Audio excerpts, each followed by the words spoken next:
ಸೈತಾನನು ಕೊಲ್ಲುವುದಕ್ಕೂ, ಕದಿಯುವುದಕ್ಕೂ, ಕೊಳ್ಳುವುದಕ್ಕೂ, ಹಾಳು ಮಾಡುವುದಕ್ಕೆ ಬರುತ್ತಾನೆ ಅಂತ ಯೇಸು ಹೇಳಿದ್ರು. ನಾವು ಒಂದು ಧ್ಯಾನ ಮಾಡೋದು, ಫಸ್ಟ್ ಏನು ಧ್ಯಾನ ಮಾಡಿದ್ದು, ಅವನು ಕದೀತಾನೆ. 2 ಧ್ಯಾನ ಮಾಡೋದು, ಅವನು ಕೊಲ್ತಾನೆ. ಇವತ್ತು 3ನೇ ಧ್ಯಾನಿಸ್ತೀವಿ, ಅವನು ನಾಶ ಮಾಡ್ತಾನೆ. ಸೊ ಸೇಟನ್ಸ್ ಮುಖ್ಯ ಇಂಟೆನ್ಷನ್ ನಮ್ಮ ಸೋಲ್ ಅನ್ನ ಡಿಸ್ಟ್ರಾಯ್ ಮಾಡೋದು. ಹೇಳಿ, ಯಾರ ಸೋಲ್? ನಮ್ಮ ಸೋಲ್. ನಮ್ಮ ಸೋಲ್ ಅನ್ನ ಡಿಸ್ಟ್ರಾಯ್ ಮಾಡುವುದೇ ಅವನ ಮುಖ್ಯ ಉದ್ದೇಶ. ಹಾಗಾಗಿ ನಾವು ಸೈತಾನನ ಬಗ್ಗೆ ಯಾಕೆ ಇದೆಲ್ಲ ತಿಳ್ಕೊಳ್ತಾ ಇದ್ದೀವಿ ಅಂದ್ರೆ, ನಾವು ಅಧಿಕವಾಗಿ ಪ್ರಾರ್ಥಿಸುವಂಥವರು ದೇವರ ಸಂಪೂರ್ಣ ಆಶೀರ್ವಾದಗಳನ್ನ ನಾವು ಹೊಂದ್ಕೋಬೇಕು. The fullness of blessings. ಆದರೆ ಫುಲ್ನೆಸ್ ಆಫ್ ದ ಬ್ಲೆಸ್ಸಿಂಗ್ಸ್ಗಳು ನಾವು ಹೊಂದದೇ ಇರೋದಕ್ಕೆ ಕಾರಣ ಏನಪ್ಪಾ ಅಂದ್ರೆ, ಅವನು ನಮ್ಮ ಜೀವನದಲ್ಲಿ ಕೆಲವೊಂದು ಕಾರ್ಯಗಳನ್ನೆಲ್ಲ ಮಾಡಿಬಿಟ್ಟಿದ್ದಾನೆ. ಹೀಗೆ ಹೇಳ್ಬೋದು, ಸೈತಾನನು ನಮ್ಮ ಜೀವನದಲ್ಲಿ ಮಾಡೋ ಎಷ್ಟೋ ಕಾರ್ಯಗಳು ನಮಗ್ ಗೊತ್ತಿಲ್ಲ. ಅವನೇನು ಮಾಡ್ತಾ ಇದೆ ಅಂತ ನಾವು ನಮ್ಗೇನು ಅನಿಸುತ್ತೋ, ನಮ್ಗೇನು ತೋಚುತ್ತೋ ಅದನ್ನ ನಾವು ಮಾಡ್ತಾ ಇದ್ದೀವಿ.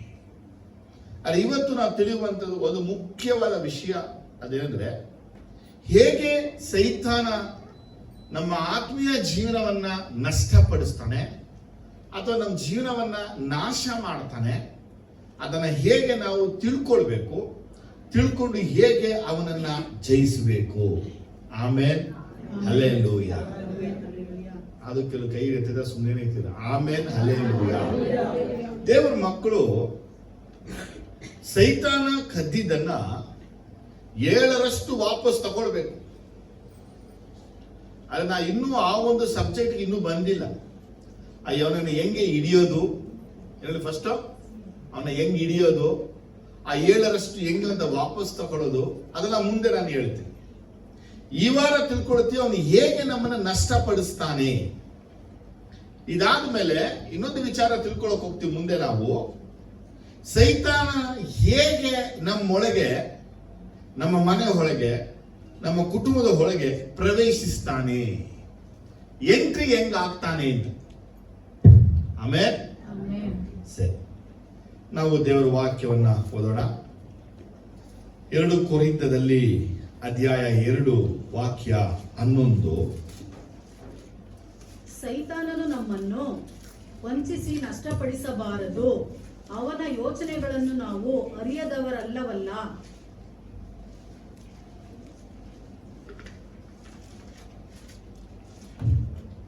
ಬೈಬಲ್ನ ಇಟ್ಕೊಂಡು ಓಪನ್ ಮಾಡಿ ನೋಡೋದಲ್ಲ, ಕನ್ನಡ, ತಮಿಳ್, ಇಂಗ್ಲಿಷ್ ಅಲ್ಲಿ ಬೇಗ ಓದ್ಬೇಕು.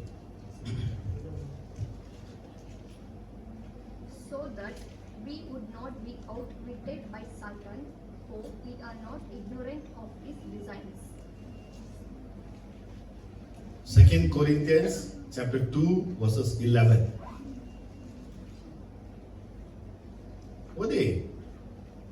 In order that Satan might not outwit us, for we are not unaware of his schemes. ಸೈತಾನನು ನಮ್ಮನ್ನು ವಂಚಿಸಿ ನಷ್ಟಪಡಿಸಬಾರದು. ಏನೇಳಿ? ಹಾಗಾಗಿ ನಾವು ಅವನ ಯೋಚನೆಗಳನ್ನ ಬಲ್ಲವರಾಗಿದ್ದೇವೆ, ತಿಳಿದವರಾಗಿದ್ದೇವೆ. We know the plans and devices and schemes of Satan ಎಂಬುದರ ಬೆಲೆ.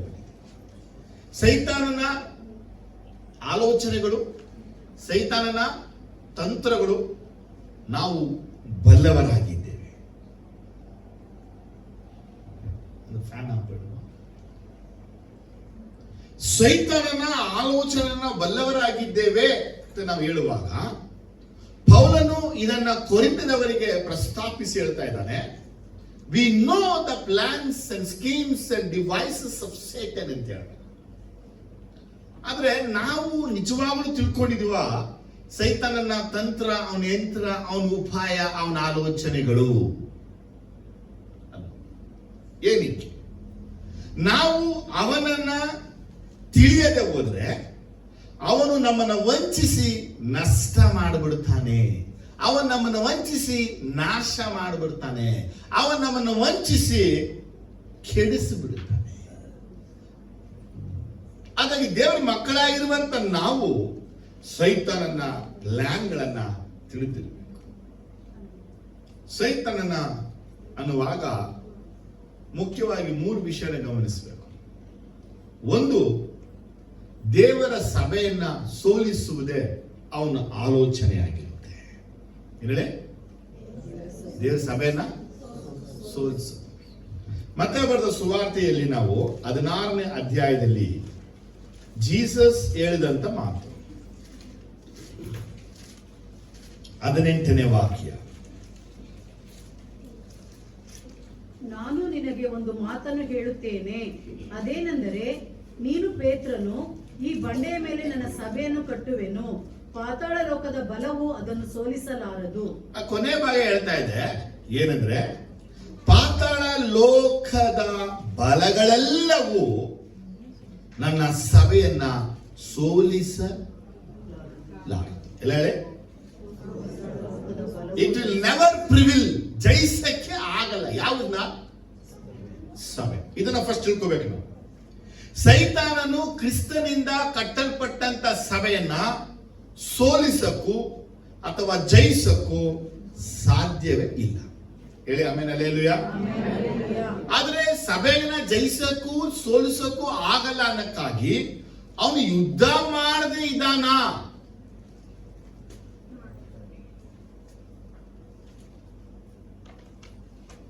ಯುದ್ಧ ಮಾಡದೆ ಇದ್ದಾನ? ಸುಮ್ನೆ ಇಲ್ಲ. ಏನ್ ಮಾಡ್ತಾನೆ? ಯುದ್ಧ ಮಾಡ್ತದೆ. Because he have plan to defeat the church.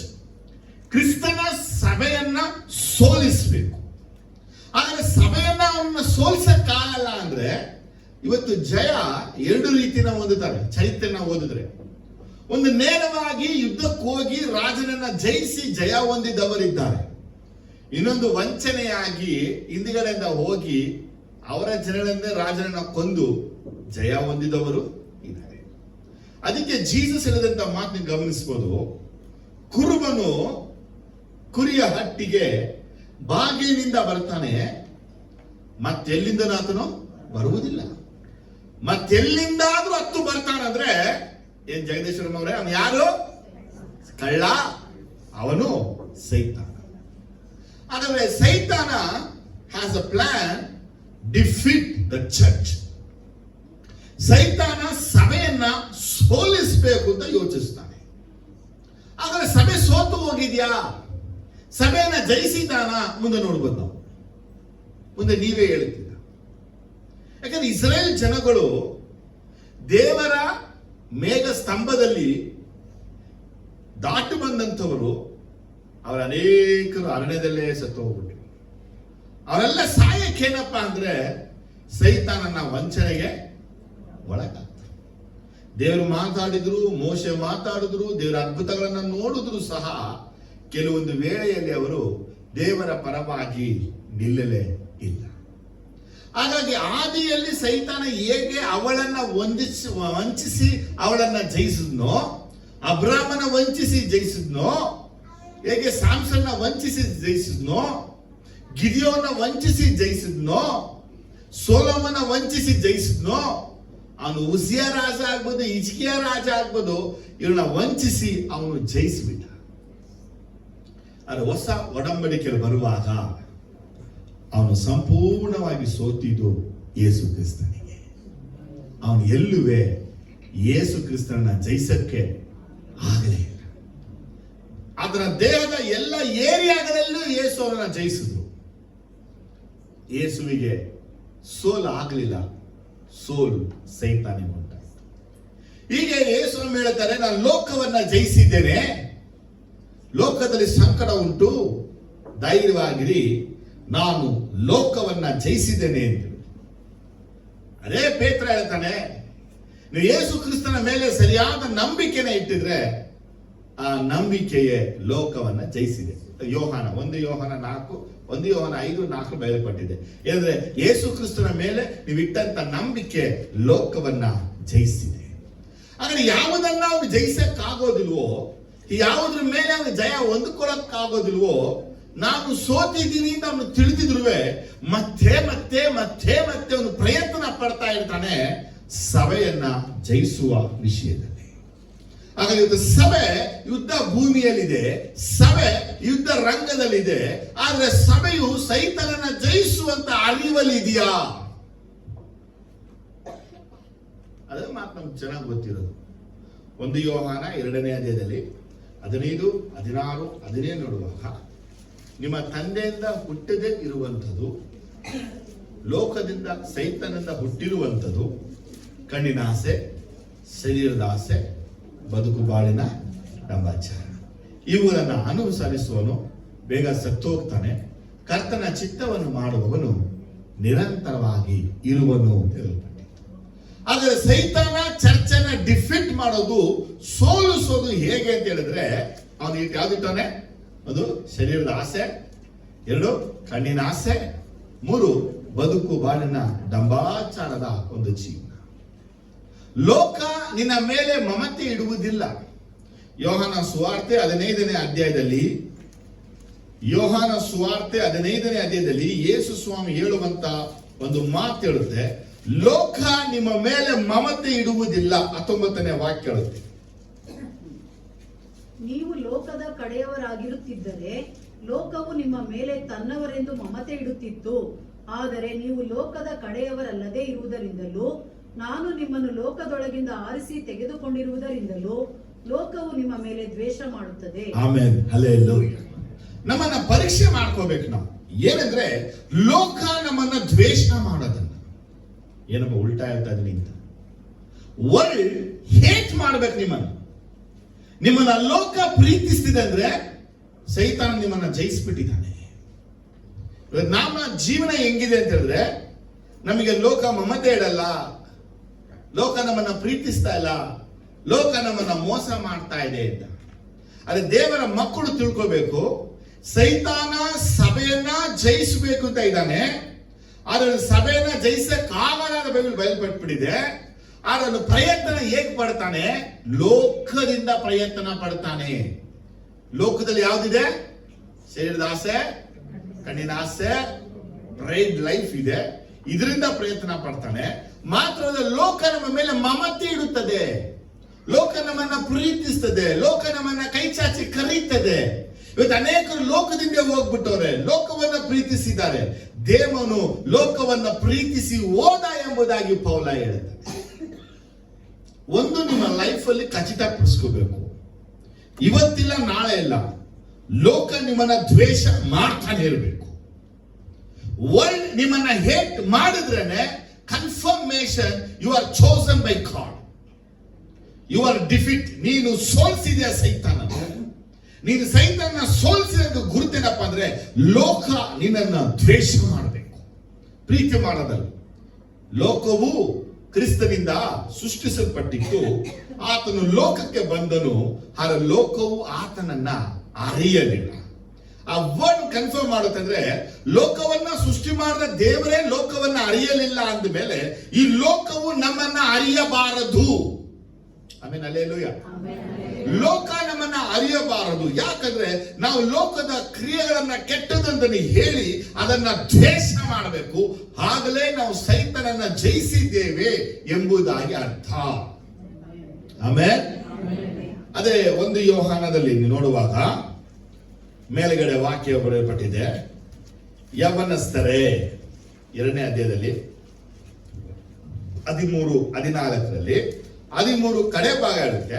ಯೌವನಸ್ಥರೇ, ನೀವು ಕೆಡುಕನನ್ನು ಜಯಿಸಿರುವುದರಿಂದ ನಿಮಗೆ ಬರೀತೇನೆ. 14 ಕಡೆ ಭಾಗ ಇರುತ್ತೆ. ಯೌವನಸ್ಥರೇ, ನೀವು ಶಕ್ತರಾಗಿರುವುದರಿಂದಲೂ ದೇವರ ವಾಕ್ಯವು ನಿಮ್ಮಲ್ಲಿ ನೆಲೆಗೊಂಡಿರುವುದರಿಂದಲೂ ನೀವು ಕೆಡುಕನನ್ನು ಜಯಿಸಿರುವುದರಿಂದಲೂ ನಿಮಗೆ ಬರೆದಿದ್ದೇನೆ. ಹಾಗಾದ್ರೆ ಕೆಡುಕನನ್ನ, ಲೋಕವನ್ನ, ಸೈತಾನನನ್ನ ಜಯಿಸಿಬೇಕಾ, ಜಯಿಸಿದ್ದೀವ ಅಂತ ಬೈಬಲ್ ಬರೆದಿದೆ. ಏನು ಬೈಬಲ್ ಅಲ್ಲೇ? Already we are one. Satan ನಮಗೆ ಏನಾಗಿದ್ದಾನೆ? ಜೋರಾಗಿ ಡಿಫೀಟ್. ಏನೇಳಿ? ಯವನಸ್ಥನೇ, ನಿನ್ನ ಯೌವನದ ಇಚ್ಛೆಗಳಿಗೆ ಓಡು. ನಿನ್ನ ಯೌವನದಲ್ಲಿ ಸೃಷ್ಟಿಕರ್ತನನ್ನ ಸ್ಮರಿಸುವುದು ಬಯಲ್ಬಾಕಿರುತ್ತೆ. ಹಳೆಯ ಒಡಂಬಡಿಕೆ, ಹೊಸ ಒಡಂಬಡಿಕೆ ಹೇಳ್ತಾ ಇದೆ, ಪ್ರತಿಯೊಬ್ಬ ಯೌವನಸ್ಥನು ಕೆಡುಕನನ್ನ ಜಯಿಸಿದ್ದಾನೆ. ಆಮೇಲೆ ಹೇಳಲ್ವಾ? ಯೌವನಸ್ಥ ಏನ್ ಮಾಡಿದಾನೆ? ಜಯಿಸಿದ್ದಾನೆ. ಹೆಂಗ್ ಜಯಿಸಿದಾನೆ ಅಂದ್ರೆ ಅವನಿಗೆ ದೇವರ ಶಕ್ತಿ ಇದೆ, ಅವನಿಗೆ ದೇವರ ವಾಕ್ಯವಿದೆ. ಹಾಗಾಗಿ ಅವನು ಸೈತಾನನ ಜಯಿಸಿದ್ದಾನೆ. ಆದರೆ ಸಭೆಯನ್ನ ಸೋಲಿಸಬೇಕು ಎಂಬಂತ ಉದ್ದೇಶ ಸೈತಾನಿಗಿದೆ. ಈ ಪ್ರಪಂಚ ಅನೇಕ ಸಭೆಗಳು ಸೈತಾನಿಂದ ಸೋತು ಹೋಗಿವೆ, ಅನೇಕ ವ್ಯಕ್ತಿಗಳು ಸೋತು ಹೋಗಿದ್ದಾರೆ. ಆದ್ರೆ ಅವನು ಸತ್ಯವೇದ ವಾಕ್ಯ ಯಾರಲ್ಲಿ ನೆಲೆಗೊಂಡಿರುತ್ತೋ, ಸತ್ಯ ಯಾರೊಳಗಿರುತ್ತೋ, ಸತ್ಯ ಯಾರು ತಿಳಿದಿರ್ತಾರೋ, ಸತ್ಯವಾಗಿ ಯಾರು ನಡೀತಿರ್ತಾರೋ, ಸತ್ಯವನ್ನ ಯಾರು ಮಾತಾಡ್ತಾರೋ ಅವರನ್ನ ಅವನು ಎಂದಿಗೂ ಜಯಿಸುವುದಕ್ಕಾಗುವುದಿಲ್ಲ. ಸೊ ಅದಕ್ಕೆ ಬೈಬಲ್ ಹೇಳುತ್ತೆ, know the truth and truth will set you free. ಸತ್ಯವನ್ನ ತಿಳಿದುಕೊಳ್ಳಿರಿ, ಸತ್ಯವು ನಿಮ್ಮನ್ನ ಬಿಡುಗಡೆ ಮಾಡುವುದು. 2 ಯೋಹಾನದಲ್ಲಿ ಯೋಹಾನ ಹೇಳುವಂತ ವಿಷಯ ಹೇಗಿದೆ ಅಂದ್ರೆ, ಅಮ್ಮ ನೋಡಿ 2 ಯೋಹಾನದಲ್ಲಿ 2ನೇ ವಾಕ್ಯ ಹೇಳುತ್ತೆ, ನಮ್ಮಲ್ಲಿ ನೆನೆಗೊಂಡಿರುವಂತಹ ಮತ್ತು ಸದಾಕಾಲವೂ ನಮ್ಮೊಳಗಿರುವಂತಹ ಸತ್ಯದ ನಿಮಿತ್ತ ನಾನು ನಿಮ್ಮನ್ನ ಸತ್ಯವಾಗಿ ಪ್ರೀತಿಸ್ತೇನೆ. ನಾನು ಮಾತ್ರವಲ್ಲದೆ ಸತ್ಯವನ್ನು ತಿಳಿದವರೆಲ್ಲರೂ ನಿಮ್ಮನ್ನು ಪ್ರೀತಿಸ್ತಾರೆ. ಕೇಳಿದ್ರ? 4ನೇ ವಾಕ್ಯ ಹೇಳುತ್ತೆ, 4 ನೋಡಿ, ನಿನ್ನ ಮಕ್ಕಳಲ್ಲಿ ಕೆಲವರು ತಂದೆಯಿಂದ ನಮಗುಂಟಾದ ಅಜ್ಞಾನುಸಾರ ಸತ್ಯವಂತರಾಗಿ ನಡೆಯುವುದನ್ನು ಕಂಡು ಬಹಳ ಸಂತೋಷವುಳ್ಳವನಾದೆನು. ಆಮೇನ್. ಏನ್ ಹೇಳ್ತಾ ಇದ್ದಾರೆ ಇಲ್ಲಿ?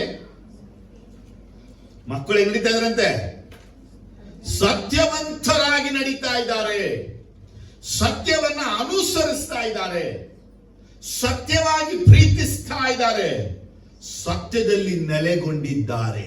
ರಿಮೆಂಬರ್ ಮಾಡ್ಕೋಬೇಕು, when you speak truth you defeated Satan. ನೀ ಸತ್ಯ ಮಾತಾಡುವಾಗ ನೀ ಸೈತಾನನ್ನ ಜಯಿಸಿದ್ಯಾ. ನೀ ಸತ್ಯವಾಗಿ ಜೀವಿಸುವಾಗ ನೀ ಸೈತಾನನ್ನ ಜಯಿಸಿದ್ಯಾ. ನೀ ಸತ್ಯವಾಗಿ ಪ್ರೀತಿ ಮಾಡುವಾಗ ನೀ ಸೈತಾನನ್ನ ಜಯಿಸಿದ್ಯಾ. ನೀ ಸತ್ಯವಾಗಿ ನಡೆಯುವಾಗ ನೀ ಸೈತಾನನ್ನ ಜಯಿಸಿದ್ಯಾ. Amen, hallelujah. Amen, hallelujah. ಹಾಗಾದ್ರೆ ಸೈತಾನ ನಿಮ್ಮನ್ನ ಸೋಲಿಸಬೇಕು ಅಂತ ಅವನು ಪ್ರಯತ್ನ ಪಟ್ರೆ ಅವನನ್ನ ಜಯಿಸುವುದಕ್ಕೆ ದೇವರು ಕೊಟ್ಟಂತ ಓನ್ಲಿ ಒನ್ ವೇ ಏನಪ್ಪಾ ಅಂದ್ರೆ, living in truth, loving in truth and walking in truth. ಸತ್ಯದಲ್ಲಿ ನೆಲೆಗೊಳ್ಳೋದು, ಸತ್ಯವನ್ನ ಪ್ರೀತಿಸೋದು, ಸತ್ಯದಲ್ಲಿ ನಡೆಯುವುದೇ ಸೈತಾನನ್ನ ಸೋಲಿಸಿದ ಹಾಗೆ. Amen, hallelujah.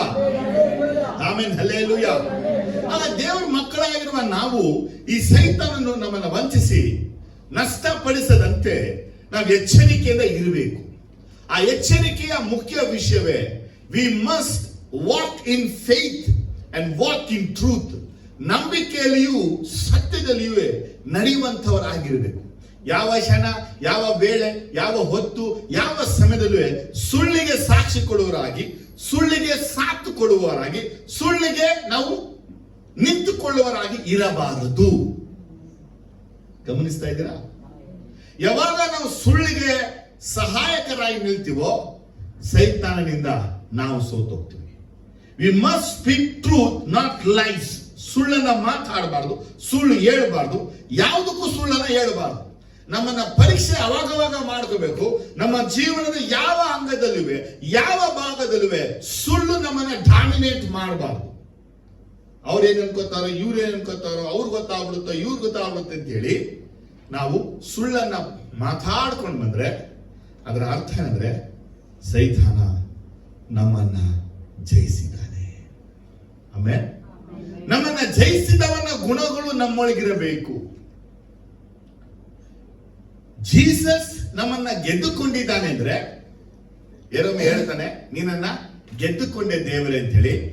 ಹಾಗೆ ಜೀಸಸ್ ನಮ್ಮನ್ನ ಗೆದ್ದುಕೊಂಡಿದ್ದಾನೆ ಅಂದ್ರೆ ಜೀಸಸ್ ಒಳಗಿರುವಂತ ಸತ್ಯ ನನ್ನೊಳಗಿರಬೇಕು. ಸೈತಾನನ ಗೆದ್ದುಕೊಂಡಿದ್ದಾನೆ ಅಂದ್ರೆ ಸೈತಾನ ಒಳಗಿರುವಂತ ಸುಳ್ಳು ನನ್ನೊಳಗಿರ್ಬೇಕು. ನಾನು ನಿಮ್ಮನ್ನ ಎನ್ಕರೇಜ್ ಮಾಡ್ತಾ ಇದ್ದೀನಿ, ಸತ್ಯಕ್ಕಾಗಿ ನಿಂತ್ಕೊಳ್ಳಿ, ಸತ್ಯವನ್ನ ಮಾತಾಡಿ, ಸತ್ಯವನ್ನ ಪ್ರೀತಿಸಿ. ಯಾವ ವೇಳೆ, ಯಾವ ಹೊತ್ತು, ಯಾವ ಗಳಿಗೆ, ಯಾವ ಸಮಯವು ಸುಳ್ಳನ್ನ ಬಾಯಲ್ಲಿ ಸುಳ್ಳು ನೀವು ಬಾಯಲ್ಲಿ ಹೊರಡದೆ ಇರಲಿ, ಸುಳ್ಳನ್ನ ಹೇಳಲೇಬೇಡಿ, ಸತ್ಯ ನೀವೆಷ್ಟು ಮಾತಾಡ್ತಿರೋ ನೀವು ಲೋಕವನ್ನ ಜಯಿಸಿದ್ದೀರಾ ಎಂಬುದಾಗಿ ಅರ್ಥ. ಆಮೇಲೆ ಎರಡನೇ ವಿಷಯ, ಸೈತಾನ ದೇವರ ಕ್ರಿಯೆಗಳನ್ನ ನಾಶಪಡಿಸುವ ಯೋಜನೆ ಇರ್ತಾನೆ. He has planned to destroy the works of God. ಒಂದು ಚರ್ಚನ್ನ ಸೋಲಿಸುವ ಉದ್ದೇಶ, ಎರಡು ದೇವರ ಕಾರ್ಯಗಳು. ಇವತ್ತು ದೇವ ಮಕ್ಕಳಲ್ಲಿ ದೇವರ ಕಾರ್ಯಗಳ ಕುರಿತು ಪರಿಜ್ಞಾನ ಇಲ್ಲ. What is the work of god? Jesus ಹೇಳ್ತಾ ಇದ್ದಾರೆ, ನನ್ನ ತಂದೆಯೂ ಕೆಲಸ ಮಾಡಿದ್ದಾರೆ, ನಾನು ಕೆಲಸ ಮಾಡ್ತಾ ಇದ್ದೀನಿ. ಅದ್ಭುತ ವಿಷಯ. ಆದಿಕಾಂಡದಲ್ಲಿ ಓದುವಾಗ ದೇವರು ಎಲ್ಲ ಕೆಲಸನ ಮುಗಿಸಿಕೊಂಡು ವಿಶ್ರಮಿಸಿಕೊಂಡನು, ಆ ದಿನವನ್ನ ಸಬ್ಬತ್ ಎಂಬುದಾಗಿ ಕರೆದನು. ಸಬ್ಬತ್, ಜೀಸಸ್ ಹೇಳ್ತಾರೆ ಮಾರ್ಕಲ್ಲಿ, ಸಬ್ಬತ್ ಮನುಷ್ಯರಿಗಾಗಿ ಉಂಟಾಯಿತು, ದೇವರಿಗಾಗಿ ಅಲ್ಲ. ದೇವರಾದ ಯೇಸು ಸಬ್ಬತ್ ದಿನಕ್ಕೆ ಒಡೆಯನಾಗಿದ್ದಾನೆ. ಪೌಲ ಹೇಳ್ತಾನೆ, ದಿನಗಳನ್ನ ಗಣ್ಯ ಮಾಡುವವನು ದೇವರಿಗಾಗಿ ಗಣ್ಯ ಮಾಡಲಿ, ದಿನ ವಾರ ಗಳಿಗೆ ಸಮಯ ನೋಡುವವನು ಸೋತು ಹೋಗಿದ್ದಾನೆ. ಸಮಯ, ಈ ಸಮಯ ಚೆನ್ನಾಗಿದೆಯಾ, ಈ ಸಮಯ ಚೆನ್ನಾಗಿದೆಯಾ, ಈ ಡೇ ಚೆನ್ನಾಗಿದೆಯಾ, ಆ ಡೇ ಚೆನ್ನಾಗಿದೆ ನೋಡಿ, ನಾವು ದಿನಗಳನ್ನ ನೋಡ್ತಾ ಇದ್ರೆ ನಾವು ಸೋತು ಹೋದವರು.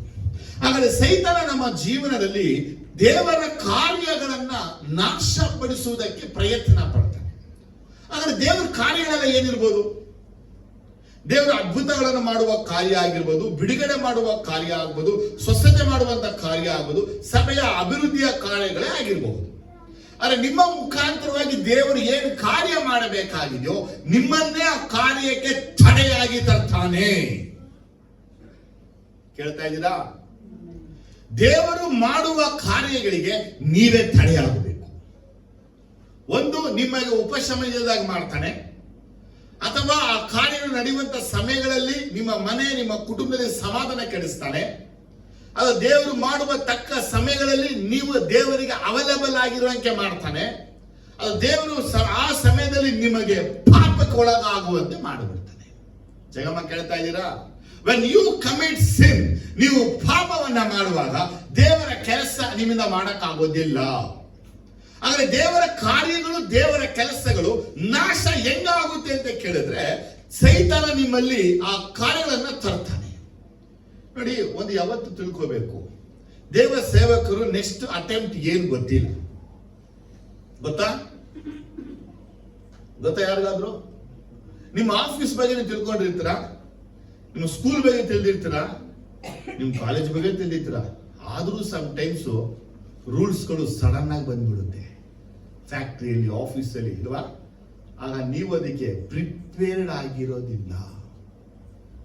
ಹಾಗೆ ದೇವರ ಮಕ್ಕಳು, ದೇವ ಸೇವಕರುಗಳು, ಅವರು ಪರಿಶುದ್ಧವಾಗಿ ದೇವರಿಗಾಗಿ ಕಾಯದೆ ಯಾವುದೋ ಒಂದು ಕೆಟ್ಟ ಕೆಲಸವನ್ನ ಮಾಡಿದ್ರೆ ಎರಡೇ ಸೈತಾನ ಪೀಡಿತರನ್ನ ಸೈತಾನ ಕರ್ಕೊಂಡು ಬರ್ತಾನೆ. ಆ ಸೈತಾನ ಪೀಡಿತರನ್ನ ಬಿಡಿಸ್ಬೇಕು, ಬಿಡುಗಡೆ ಮಾಡಬೇಕು ಅನ್ನುವಾಗ ನಮ್ಮ ಮನಸ್ಸಾಕ್ಷಿ ಸುಚ್ಚುತ್ತೆ, you committed sin against God. ನೀ ಪರಲೋಕಕ್ಕೆ ವಿರುದ್ಧವಾಗಿ ಪಾಪ ಮಾಡಿದ ನಿಮಿತ್ತವಾಗಿ ಈ ಕಾರ್ಯ ನಿನ್ನಿಂದ ಜರುಗುವುದಿಲ್ಲ. ಹೇಳ್ತಾ ಇದ್ದೀರಾ? ಹಾಗಾಗಿ ಪೌಲ ಹೇಳ್ತಾನೆ, ಯಾವಾಗಲೂ ಎಚ್ಚರಿಕೆಯಾಗಿರಿ, ಆ ನಾಯಿಗಳಿಗೆ ಎಚ್ಚರಿಕೆ ಆಗಿರಿ. ಏನಕ್ಕೆ ನಮ್ಮ ಜೀವನದಲ್ಲಿ ನೆಕ್ಸ್ಟ್ ನಾವು ಯಾರನ್ನ ಎದುರುಗೊಳ್ತೀವಿ, ಯಾರು ಮುಂದೆ ಬರ್ತಾರೆ ನಮಗೆ ಗೊತ್ತಿಲ್ಲ. ಸ್ಯಾಮ್ಸನ್ ಅಲ್ಲಿ ದೇವರ ಕಾರ್ಯಗಳು ನಡೀತಾ ಇದ್ದವು. ಅವನು ಸಿಂಹವನ್ನ ಸೀಳಿ ಬಿಟ್ಟ, ನರಿಗಳ ಬಾಲವನ್ನ ಕಟ್ಟಿ ಪಂಜನ ಕೊಟ್ಟು ಹಾಳು ಮಾಡ್ದ.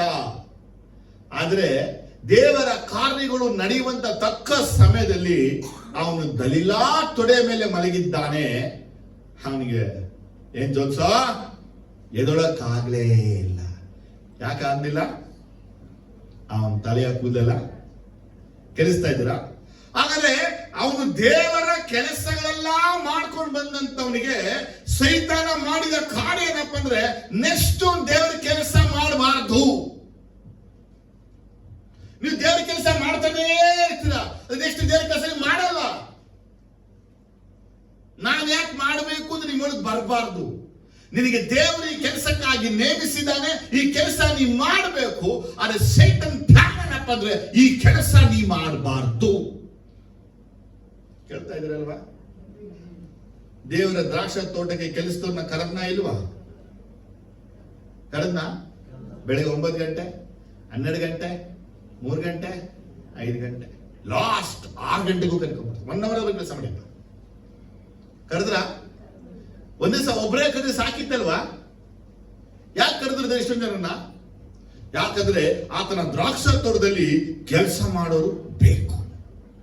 ಆದರೆ ಸೈತಾನ ಯಾವತ್ತು ಏನು ಮಾಡ್ತಂದ್ರೆ, ದೇವರ ಆಲಯದಲ್ಲಿ ಕೆಲಸ ಮಾಡೋರು, ದೇವರ ಸಭೆಯಲ್ಲಿ ಕೆಲಸ ಮಾಡೋರು, ದೇವರಿಗಾಗಿ ಕೆಲಸ ಮಾಡೋರನ್ನ ಸೋಲಿಸಿ ಆ ಕೆಲಸನ ನಾಶ ಪಡಿಸಕ್ಕಾಗಿ ಪ್ರಯತ್ನ ಪಡ್ತಾನೆ.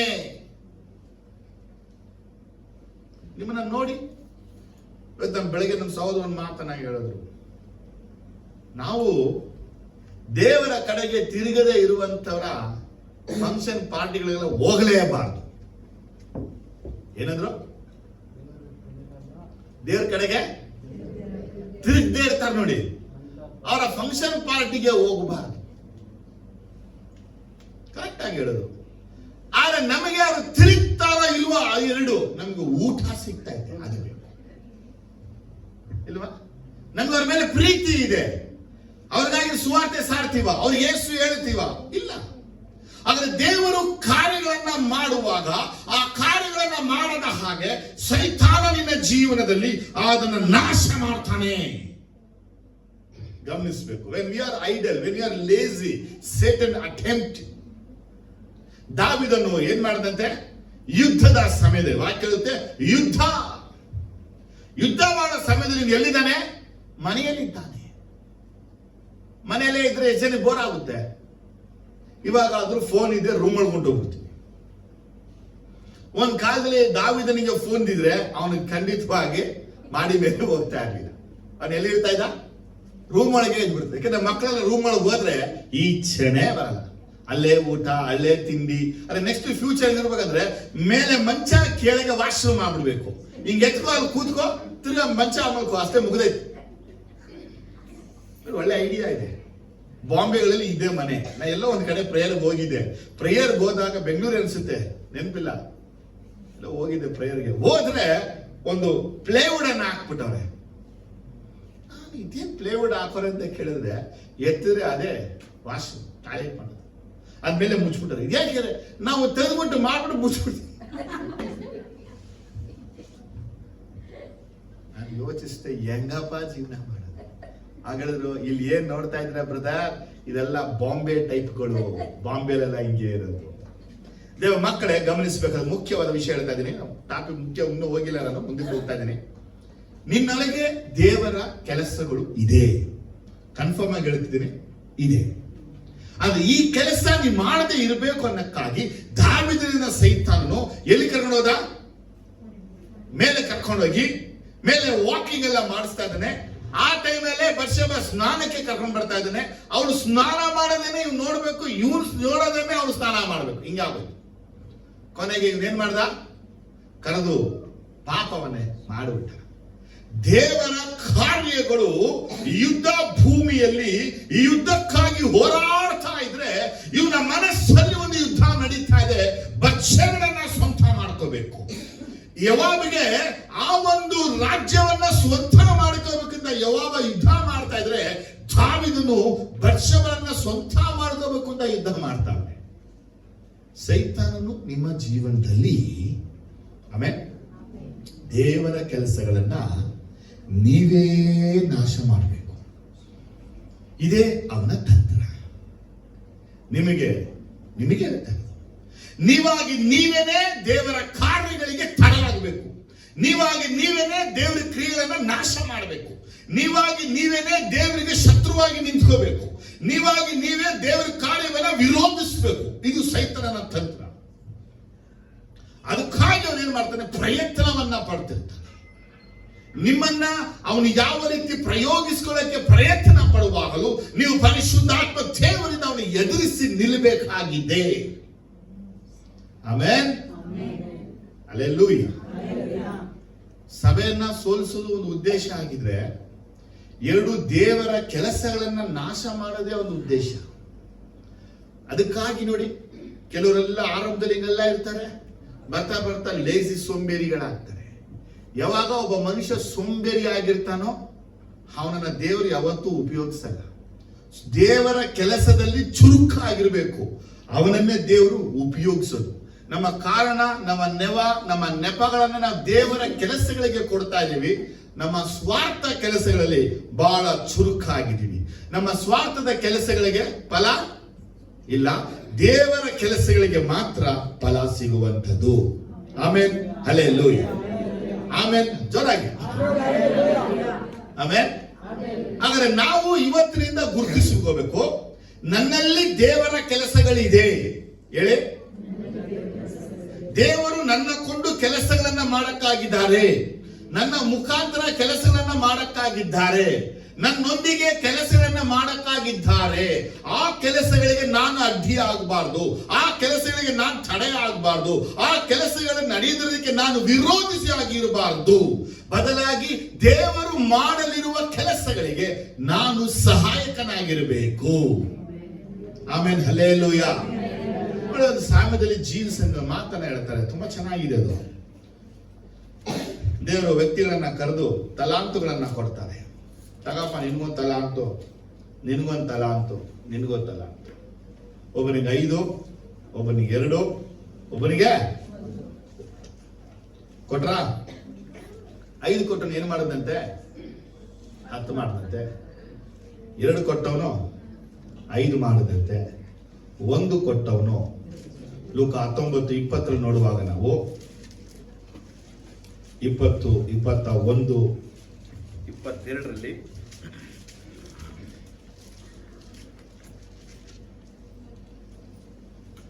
ಬಳಿಕ ಮತ್ತೊಬ್ಬನು ಬಂದು, ದೊರೆಯೇ, ಇಗೋ ನೀನು ಕೊಟ್ಟ ಮೊಹರಿ, ನೀನು ಇಡದೆ ಇರುವುದನ್ನು ಎತ್ತಿಕೊಂಡು ಹೋಗುವ.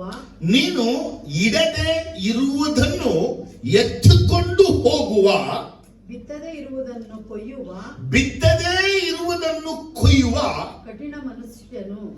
ಕಠಿಣ ಮನುಷ್ಯನು. ನೋಡಿ, ಇವನು ದೊರೆಗೆ ಹೇಳಿದಂತಹ ಒಂದು ನೀಚವಾದ ಮಾತು. ಆಮೇಲೆ ಎಂದು ನಿನಗೆ ಹೆದರಿಕೊಂಡು ಇದನ್ನು ವಸ್ತ್ರದಲ್ಲಿ ಕಟ್ಟಿ ಇಟ್ಟುಕೊಂಡೇನು, ಇದನ್ನು ವಸ್ತ್ರದಲ್ಲಿ ಕಟ್ಟಿ ಇಟ್ಟುಕೊಂಡೇನು ಅಂದನು. ಅದಕ್ಕೆ ಅವನು, ನೀನು ಕೆಟ್ಟ ಹಾಳು, ನೀನು ಕೆಟ್ಟ ಹಾಳು, ನಿನ್ನ ಮಾತಿನ ಮೇಲೆಯೇ, ನಿನ್ನ ಮಾತಿನ ಮೇಲೆ ನಿನಗೆ ತೀರ್ಪು ಮಾಡ್ತೀನಿ. ನಾನು ಇಡದೇ ಇರುವುದನ್ನು ಎತ್ತಿಕೊಂಡು, ನಾನು ಇಡದೇ ಇರುವುದನ್ನು ಎತ್ತಿಕೊಂಡು ಹೋಗುವ, ಬಿತ್ತದೇ ಇರುವುದನ್ನು ಕೊಯ್ಯುವ, ಬಿತ್ತದಿರುವುದನ್ನು ಕೊಯ್ಯುವ ಕಠಿಣ ಮನುಷ್ಯನೆಂದು ತಿಳಿದೀಯಾ? ಕಠಿಣ ಮನುಷ್ಯ ಎಂದು ತಿಳ್ಕೊಂಡ. ಹಾಗಾದ್ರೆ ನನ್ನ ಹಣವನ್ನು, ನೀನು ನನ್ನ ಹಣವನ್ನು ಸಾಹುಕಾರನ ಕೈಯಲ್ಲಿ ಯಾಕೆ ಕೊಡಲಿಲ್ಲ? ಯಾಕೆ ಕೊಡಲಿಲ್ಲ? ವರ್ಡ್ ಹೆಂಗಿದೆ? ನಾನು ನಿನ್ ಕೊಟ್ಟ ಹಣವನ್ನ ಸಾಹುಕಾರನ ಕೈಯಲ್ಲಿ ಯಾಕೆ ಕೊಡಲಿಲ್ಲ? ಆಮೇಲೆ ನಾನು ಬಂದು ಅದನ್ನು ಬಡ್ಡಿ ಸಹಿತ ತೆಗೆದುಕೊಳ್ಳುತ್ತಿದ್ದೇನು. ನಾನು ಆಮೇಲೆ ಬಂದು ಬಡ್ಡಿ ಸಮೇತ. ಏನಂತೆ? ಈ ಸಾಮ್ಯವನ್ನ ಓದುವಾಗ ನೀವು ನಮ್ಮ ರೀತಿ ಅರ್ಥ ಮಾಡ್ಕೋಬಾರ್ದು. ದೇವರು 10 ಮೊಹರು ಕೊಟ್ಟನು, ಒಬ್ಬನಿಗೆ 5 ಮೊಹರು ಕೊಟ್ಟನು, ಒಬ್ಬನಿಗೆ 1 ಮೊಹರು ಕೊಟ್ಟನಂದ್ರೆ ಇದು ಹೀಬ್ರಿಯರ ಪ್ರಕಾರವಾಗಿ ನಾವು ತೂಕವನ್ನ ನೋಡುವಾಗ ಇವನಿಗೆ ದೇವರು ಕಡಿಮೆ ಕೊಟ್ಟಿಲ್ಲ, ಜಾಸ್ತಿನೇ ಕೊಟ್ಟಿರೋದು. 10 ಮೊಹರು ಅಂತ ಹೇಳುವಾಗ ನಾವು ತಿಳ್ಕೊಡೋಷ್ಟು ತೂಕ ಅಲ್ಲ, ಅದು ಲಾರಿಗಳಷ್ಟು ಮೇಲೆ ಎತ್ತುಕೊಂಡು ಹೋಗುವಂಥದ್ದು. ದೇವರು ಒಬ್ಬನಿಗೆ 10 ಮೊಹರನ್ನ ಕೊಟ್ಟನಂದ್ರೆ 10 ರೂಪಾಯಿ ಕೊಟ್ಟ, 5 ರೂಪಾಯಿ ಕೊಟ್ಟ, 2 ರೂಪಾಯಿ ಕೊಟ್ಟ ಅಂತ ಅನ್ಕೋಬೇಡಿ. ದೇವರು ಅವನಿಗೆ ಕೊಟ್ಟಿದ್ದು ಲಾರಿ ತುಂಬುವಷ್ಟು, ದೇವರನಿಗೆ ಕೊಟ್ಟಿದ್ದು ಚೀಲ ತುಂಬುವಷ್ಟು. ಈ 1 ಮೊಹರತ್ತೆ ದೇವರನಿಗೊಂದು ಚೀಲ ತುಂಬುವಷ್ಟು ಕೊಟ್ಟವನೇ. ನಂಗೆ ಸಮಯ ಇಲ್ಲ, ಸಮಯ ಇದ್ರೆ ನಾನು ನೋಡ್ಬಿಟ್ಟು ಹೇಳ್ತಾ ಇದ್ದೆ, ಹೀಬ್ರು ನೋಡ್ಬಿಟ್ಟು ಹೇಳ್ತಾರೆ ಎಷ್ಟು ದೇವರಿಗೆ ಎಷ್ಟು ತೂಕ ಹಣವನ್ನ ಕೊಟ್ಟನು. ಅಲ್ಲಿ ನನ್ನ ಪಾಯಿಂಟ್ ಏನ್ ತಗೋದೆ ಅಂದ್ರೆ, ನೀನು ಇದನ್ನ ವಸ್ತ್ರದಲ್ಲಿ ಕಟ್ಟಿ ಇಡುವುದಕ್ಕಿಂತ ಬದಲಾಗಿ ಸಾಹುಕಾರನಲ್ಲಿ ಕೊಟ್ಟಿದ್ರೆ ಅವನು ಅದನ್ನ ಬಡ್ಡಿಗೆ ಕೊಡ್ತಾ ಇದ್ದ, ನಾನು ಬಡ್ಡಿ ಸಮೇತ ಇಸ್ಕೊತಾ ಇದ್ದೆ. ಆದ್ರೆ ದೇವರ ಕೆಲಸಗಳನ್ನ ನೀನು ಮಾಡಕ್ಕಾಗಲ್ಲ ಅಂದ್ರೆ ದೇವರ ಕೆಲಸ ಮಾಡೋ ಒಟ್ಟಿಗಿರು. ಏನೇಳಿ? ಒಬ್ಬ ದೇವರ ಕೆಲಸವನ್ನ ಭಯಭಕ್ತಿಯಿಂದ ಮಾಡ್ತಿರುವಾಗ ಅವ್ರೊಟ್ಟಿಗೆ ನಿಂತ್ಕೋ. ನೀನು ಹಣ ಸಹಾಯ ಮಾಡು, ನಿನ್ನ ಪ್ರಾರ್ಥನೆ ಸಹಾಯ ಮಾಡು, ಅವರಿಗೆ ತಿಂಡಿ ಕೊಡು, ಊಟ ಕೊಡು, ನಿನ್ನ ಗಾಡಿ ಕೊಡು, ಪೆಟ್ರೋಲ್ ಕೊಡು. ಆ ಆಗ ದೇವರು ಏನ್ ಮಾಡ್ತಾ ಇದ್ರೆ, ನಾನು ಕೊಟ್ಟ ಹಣವನ್ನ ನೀನು ಏನ್ ಮಾಡಿದೆ, ಸೇವೆಗೆ. ಹಾಗಾದ್ರೆ ದೇವರ ಕಾರ್ಯಗಳನ್ನ ನಾವು ಹೆಂಗ್ ನಾಶ ಮಾಡ್ತಾ ಇದೀವಿ ಅಂದ್ರೆ, ದೇವರೇ ನೀನು ಕೊಟ್ಟು ನನಗೆ ಕಡಿಮೆ, ಅವರಿಗೆ ಜಾಸ್ತಿ ಕೊಟ್ಟಿದ್ಯಾ. ದೇವರು ನಿನ್ನ ಮುಖಾಂತರ ಮಾಡುವ ಕಾರ್ಯಗಳು ಅಂದ ಮೇಲೆ ಅದು ಸ್ವಲ್ಪ ಜಾಸ್ತಿ ಅನ್ನೋದು ಅದು ನಮ್ಮ ಲೆಕ್ಕ ಆಗಿರ್ಬೋದು. ಇದನ್ನ ದೇವರು ತನ್ನ ಹಸ್ತದಲ್ಲಿ ಕೊಟ್ಟಿರೋದು. ಯಾರ ಹಸ್ತ? Whose hand? ಆದರೆ ದೇವರ ಹಸ್ತದಿಂದ ಬಂದಿದೆ ಅಂದ್ರೆ ಸ್ವಲ್ಪನಾದು, ಕಡಿಮೆನಾದು? ಜೋರ ಮಾತಾಡಿ. ಹಾಗಾದ್ರೆ ಎರಡನೇ ವಿಷಯ ತಿಳ್ಕೊಳ್ಬೇಕು, ನಿಮಗೆ ಏನು ಕೊಡಲ್ಪಟ್ಟಿದೆಯೋ ಅದನ್ನು ದೇವರ ಕೆಲಸಕ್ಕೆ ಉಪಯೋಗಿಸಬೇಕು. ನಿಮ್ಮಳಿಗೆ ವರಗಳಿರ್ಬೋದು, ಅಭಿಷೇಕ ಇರ್ಬೋದು, ಜ್ಞಾನ ಇರ್ಬೋದು, ವಿದ್ಯೆ ಇರ್ಬೋದು, ಯಾವುದೋ ಒಂದಿರ್ಬೋದು, ಅದನ್ನು ದೇವರಿಗಾಗಿ ಪ್ರಯೋಗಿಸದೆ ಅದನ್ನ ಕಳ್ಳನಂತೆ ಬಚ್ಚಿಟ್ಟುಕೊಂಡರೆ ದೇವರ ಕೆಲಸಗಳಿಗೆ ನೀವೇ ತಡೆ. Amen, hallelujah. Amen, hallelujah. ಸೈತಾನನು ನಮ್ಮನ್ನು ವಂಚಿಸಿ ನಷ್ಟಪಡಿಸಬಾರದು. ಅವನು ನಮ್ಮಲ್ಲಿ ದೇವರ ಕೆಲಸಗಳನ್ನ ನಾಶ ಮಾಡ್ತಾನೆ. ಹಾಗಾದ್ರೆ ಮೂರನೇದು ಮುಖ್ಯವಾದ ವಿಷಯ.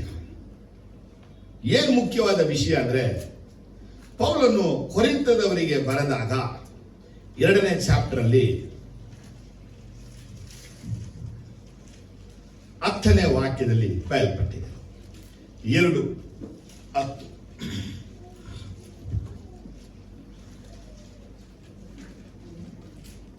2 ಕೊರಿಂಥ 2:10. ನೀವು ಯಾರಿಗೆ ಯಾವುದನ್ನು ಮನ್ನಿಸುತ್ತೀರೋ ನಾನು ಸಹ ಮನ್ನಿಸುತ್ತೇನೆ. ನಾನು ಯಾವುದನ್ನಾದರೂ ಮನ್ನಿಸಿದ್ದರೆ ಕ್ರಿಸ್ತನ ಸನ್ನಿಧಾನದಲ್ಲಿ ನಿಮ್ಮ ನಿಮಿತ್ತವೇ ಮನ್ನಿಸಿದೆನು. ಆಮೆನ್. ಏನ್ ಸಿಕ್ತು ವರ್ಡ್ ಅಂದ್ರೆ, we know the plans and devices of Satan. ಸೈತಾನನ ಸ್ಕೀಮ್ಗಳು, ಪ್ಲಾನ್ಗಳೆಲ್ಲ ನಮಗೆ ಗೊತ್ತು. ಇದನ್ನ ನಾನು ನಿಮಗೆ ಅಲ್ಲಿ ಕರ್ಕೊಂಡೋಗಿ ಇಲ್ಲಿ ಕರ್ಕೊಂಡೋಗಿ ಇಲ್ಲಿ ಸುತ್ತಾರಿಸಿ ಅಲ್ಲಿ ಸುತ್ತಾರಿಸಿ ನನಗೆ ಇಷ್ಟ ಇಲ್ಲ. ಸಿಂಪಲ್ ವಿಷಯ ಇಲ್ಲೇ ಇರುತ್ತೆ. ಸೈತಾನನ ಬಹುದೊಡ್ಡ ತಂತ್ರ ನಮ್ಮನ್ನ ವಂಚಿಸೋದು ಯಾವುದಂದ್ರೆ ಅನ್ಫರ್ಗಿವ್ನೆಸ್. ಕ್ಷಮಿಸದ ಹೃದಯ, ಕ್ಷಮಿಸದ ಮನಸ್ಸು. ಜೋರಾಗಿ ಹೇಳಿ. ಅಷ್ಟೇ, ಮುಗೀತು.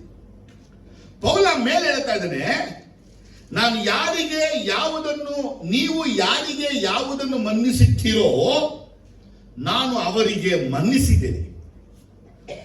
ನಾನು ಯಾವನನ್ನಾದರೂ ಮನ್ನಿಸಿದ್ದಾರೆ ಕ್ರಿಸ್ತನ ಸನ್ನಿಧಾನದಲ್ಲಿ ನಿಮ್ಮ ನಿಮಿತ್ತವೇ ಮನ್ನಿಸಿದ್ದೇನೆ. ಈ ವರ್ಡ್ ಸ್ವಲ್ಪ ಇಂಗ್ಲಿಷ್ ತಮಿಳಲ್ಲಿ ನೋಡಿ. Anyone whom you forgive, I also forgive. Indeed, what I have forgiven, if I have forgiven anything, has been for your sake in the presence of Christ. Tamil படி ஓடி விமல் ನೀವು. எவனுக்கு நீங்கள் மன்னிக்கிறீர்களோ அவனுக்கு நானும் மன்னிக்கிறேன். மேலும் எதை நான் மன்னித்திருக்கிறேனோ அதை உங்கள் நிமித்தம் கிறிஸ்துவினுடைய சன்னிதானத்திலே மன்னிக்கிறேன். ಆಮೆನ್. ಪೌಲ ಕ್ಷಮಾಪಣೆಯ ಕುರಿತು ಮಾತಾಡ್ತಾನೆ. ಹೇಳಿ, ಇಲ್ಲ ಹೇಳಿ, ಜೋರಾಗಿ ಹೇಳಿ. ಕ್ಷಮಾಪಣೆ. ಏನವ ಕ್ಷಮಾಪಣೆ? ಹೇಗೆ ಸೈತಾನನು ಸಭೆಯನ್ನ ಸೋಲಿಸಬೇಕು ಅಂತ ಮೊದಲನೇ ತಂತ್ರ, 2 ದೇವರ ಕೆಲಸಗಳನ್ನ ನಾಶಪಡಿಸುವಂತ ತಂತ್ರ, 3ನೇದಾಗಿ ಇಂಡಿವಿಜುವಲ್ ಲೈಫ್ ಅಲ್ಲಿ ವಿಶ್ವಾಸಿಗಳಲ್ಲಿ ಅವನು ಮಾಡುವಂತ ದೊಡ್ಡ ಕಾರಣಪ್ಪ ಅಂದ್ರೆ ಮನ್ನಿಸದ ಹೃದಯ. ಜೋರಾಗಿ ಹೇಳಿ. ಮನ್ಸಲ್ಲ, ಇವರಿಗೆ ಕ್ಷಮಾಪಣೆನೇ ಬರಲ್ಲ. ಆದರೆ ನಿಮಗೆ ಯಾರನ್ನಾದ್ರೂ ಮನ್ನಿಸದೇ ಇದ್ದಾರೆ ನಿಮಗೆ ಗೊತ್ತಾ? ಅಥವಾ ನೀವು ಇನ್ನೊಬ್ಬರನ್ನ ಮನ್ನಿಸಿಲ್ಲ ಅನ್ನೋದು ನಿಮಗೆ ಗೊತ್ತಾ? ನನ್ನ ಪ್ರಶ್ನೆ ಸರಳ ತಿಳ್ಕೊಳ್ಳಿ. ಸೈತಾನ ಅವನ ತಂತ್ರ ಬಂದು ದೊಡ್ಡ ವಿಷಯ ಇರೋದಿಲ್ಲ, ಎಲ್ಲ ಚಿಕ್ಕದೆ. ಇಡೀ ಬೈಬಲ್ ಸುತ್ಕೊಂಡು ಬರುವಾಗ ದೇವರ ಕರುಣೆ ಎಷ್ಟು ದೊಡ್ಡದಾಗಿದೆ ಅಂದ್ರೆ, ಆತ ನಮ್ಮೆಲ್ಲ ಪಾಪಗಳನ್ನ ಕ್ಷಮಿಸಿ ನಮ್ಮ ಪಾಪಗಳನ್ನ ಪೂರ್ವಕ್ಕೂ ಪಶ್ಚಿಮಷ್ಟು ದೂರ ಮಾಡಿದ್ದಾನೆ. ಆಮೇಲೆ ಅಲ್ಲೇಲೂಯಾ. ಆಗ ನಮ್ಮ ಪಾಪನ ದೇವರು ಕ್ಷಮಿಸಿ ದೂರ ಮಾಡಿದ ಮೇಲೆ ನಮಗೆ ತಪ್ಪು ಮಾಡಿದವರ ತಪ್ಪುಗಳನ್ನ ನಾವು ಯೋಚಿಸಬೇಕು. ಯಾಕಂದ್ರೆ ಲಾರ್ಡ್ಸ್ ಪ್ರೇಯರ್ ಅಲ್ಲಿ ಆತ ಹೇಳ್ಕೊಡೋ ವಿಷಯ ಅಂದ್ರೆ, ನಮಗೆ ತಪ್ಪು ಮಾಡಿದವರನ್ನ ನಾವು ಕ್ಷಮಿಸಿದ ಪ್ರಕಾರವೇ ನಮ್ಮ ತಪ್ಪುಗಳನ್ನು ಕ್ಷಮಿಸಿರಿ. ಜೋರಾಗಿ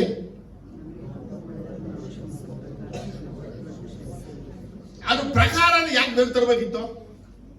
As we forgive those who sin against us, as we forgive, ನಾವು ಅವರನ್ನ ಹೇಗೆ ಕ್ಷಮಿಸ್ತೀವೋ, ಜೊರಗಳೇ, ದೇವರೇ ಹಾಗೇ ನಮ್ಮನ್ನ ಕ್ಷಮಿಸು. ಜೋರಾಗೆ. ಸಭೆ ನಾವು ಸೋಲ್ಸಕ್ಕಾಗಲ್ಲ, ದೇವರ ಕಾರ್ಯಗಳನ್ನ ನಾಶಪಡಿಸಕ್ಕಾಗಲ್ಲ. ಆದ್ರೆ ಅವನು ಈ ಒಂದು ಕಾರ್ಯದ ಮುಖಾಂತರ ಎಲ್ಲ ಕೆಲಸ ಮಾಡ್ತಾನೆ. ಇವತ್ತು ನಮ್ಮ ಸಭೆಗಳಲ್ಲಿ, ಕ್ರಿಸ್ತನ ಸಭೆಗಳಲ್ಲಿ ಕ್ಷಮಿಸದೇ ಇರುವಂತವರು ಎಷ್ಟು ಜನ ಇದ್ದಾರೆ? ಇವತ್ತು ಅನೇಕರ ಹೃದಯಗಳು ಗಾಯದ ಹೃದಯಗಳೇ ಆಗಿದೆ. ಕ್ರಿಸ್ತನ ಗಾಯಗಳಿಂದ ಇನ್ನೂ ಗುಣವೇ ಆಗಿಲ್ಲ. ಯಾಕೆ?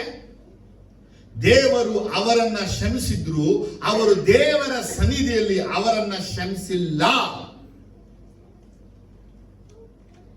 ಅನೇಕರಿಗೆ ಇನ್ನೂ ಗ್ರಡ್ಜ್ ಇದೆ. ನೆನ್ನೆ ನಡೆದಿದ್ದು, ಹೋದ ವಾರ ನಡೆದಿದ್ದು, ಹೋದ ತಿಂಗಳು ನಡೆದಿದ್ದು, ಹೋದ ವರ್ಷ ನಡೆದಿದ್ದು, 10 ವರ್ಷ ಹಿಂದೆ ನಡೆದಿದುವೇ ತಲೆ ಇಟ್ಕೊಂಡಿರ್ತಾರೆ.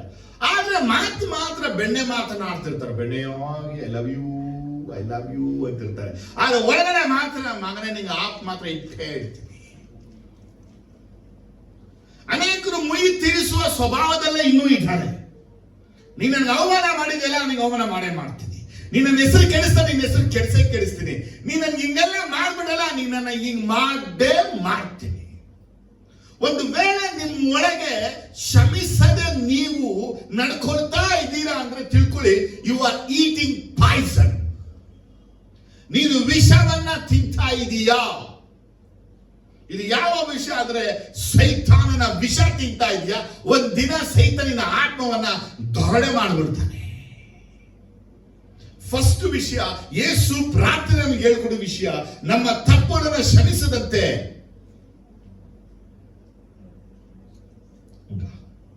ಪರರ ತಪ್ಪನ್ನ ಕ್ಷಮಿಸಿದಂತೆ ನಮ್ಮ ತಪ್ಪನ್ನ ಕ್ಷಮಿಸು.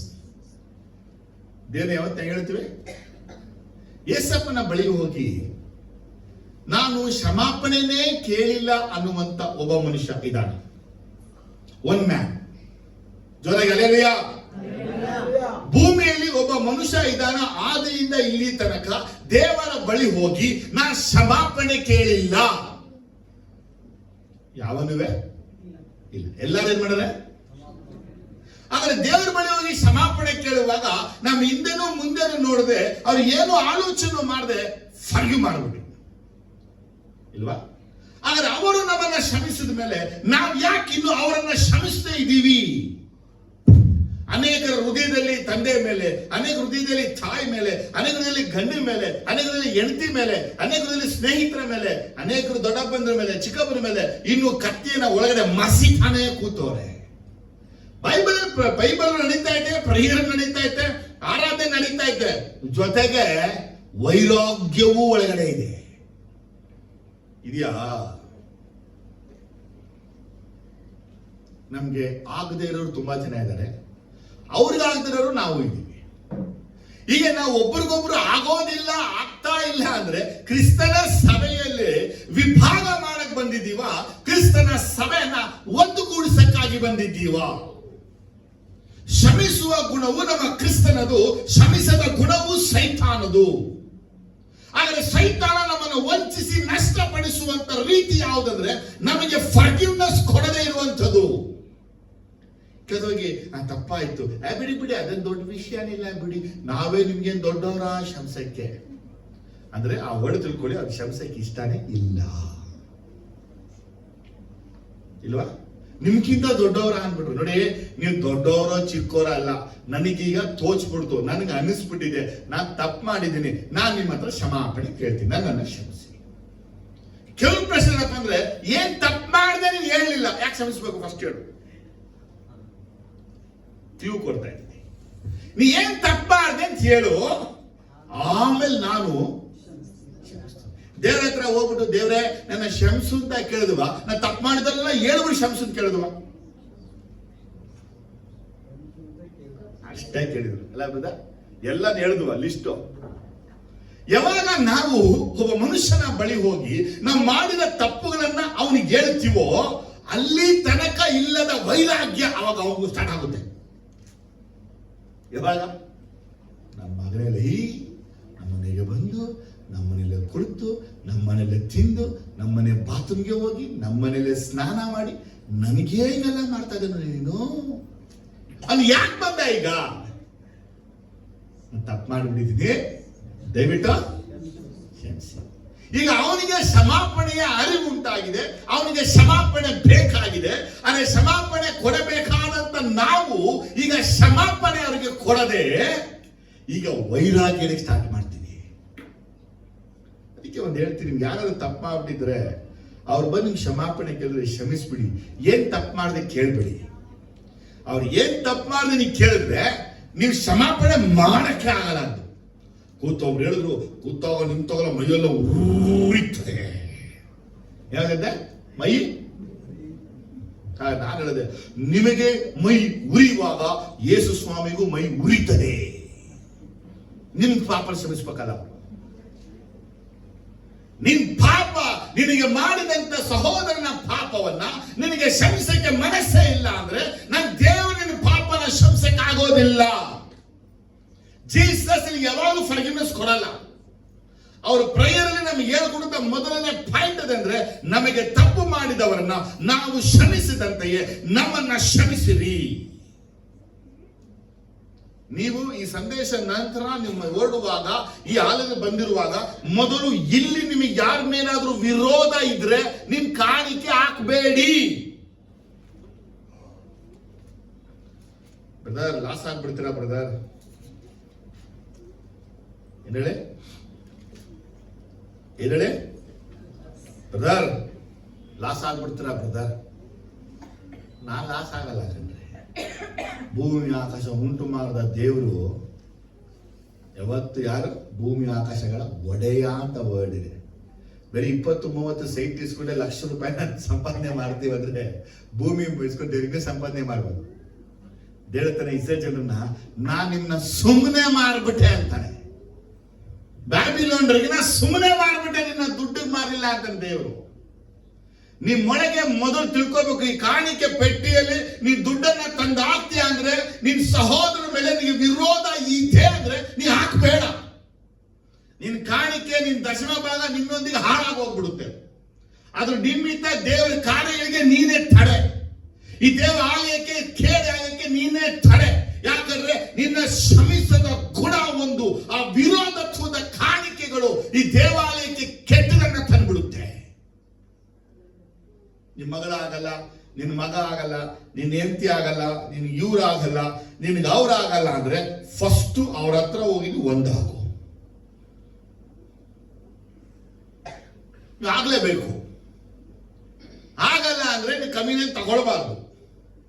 You are not eligible. Communion service ಬೆಳಕ್ಕೆ ನಿಂಗೆ ಯೋಗ್ಯತೆ ಇಲ್ಲ.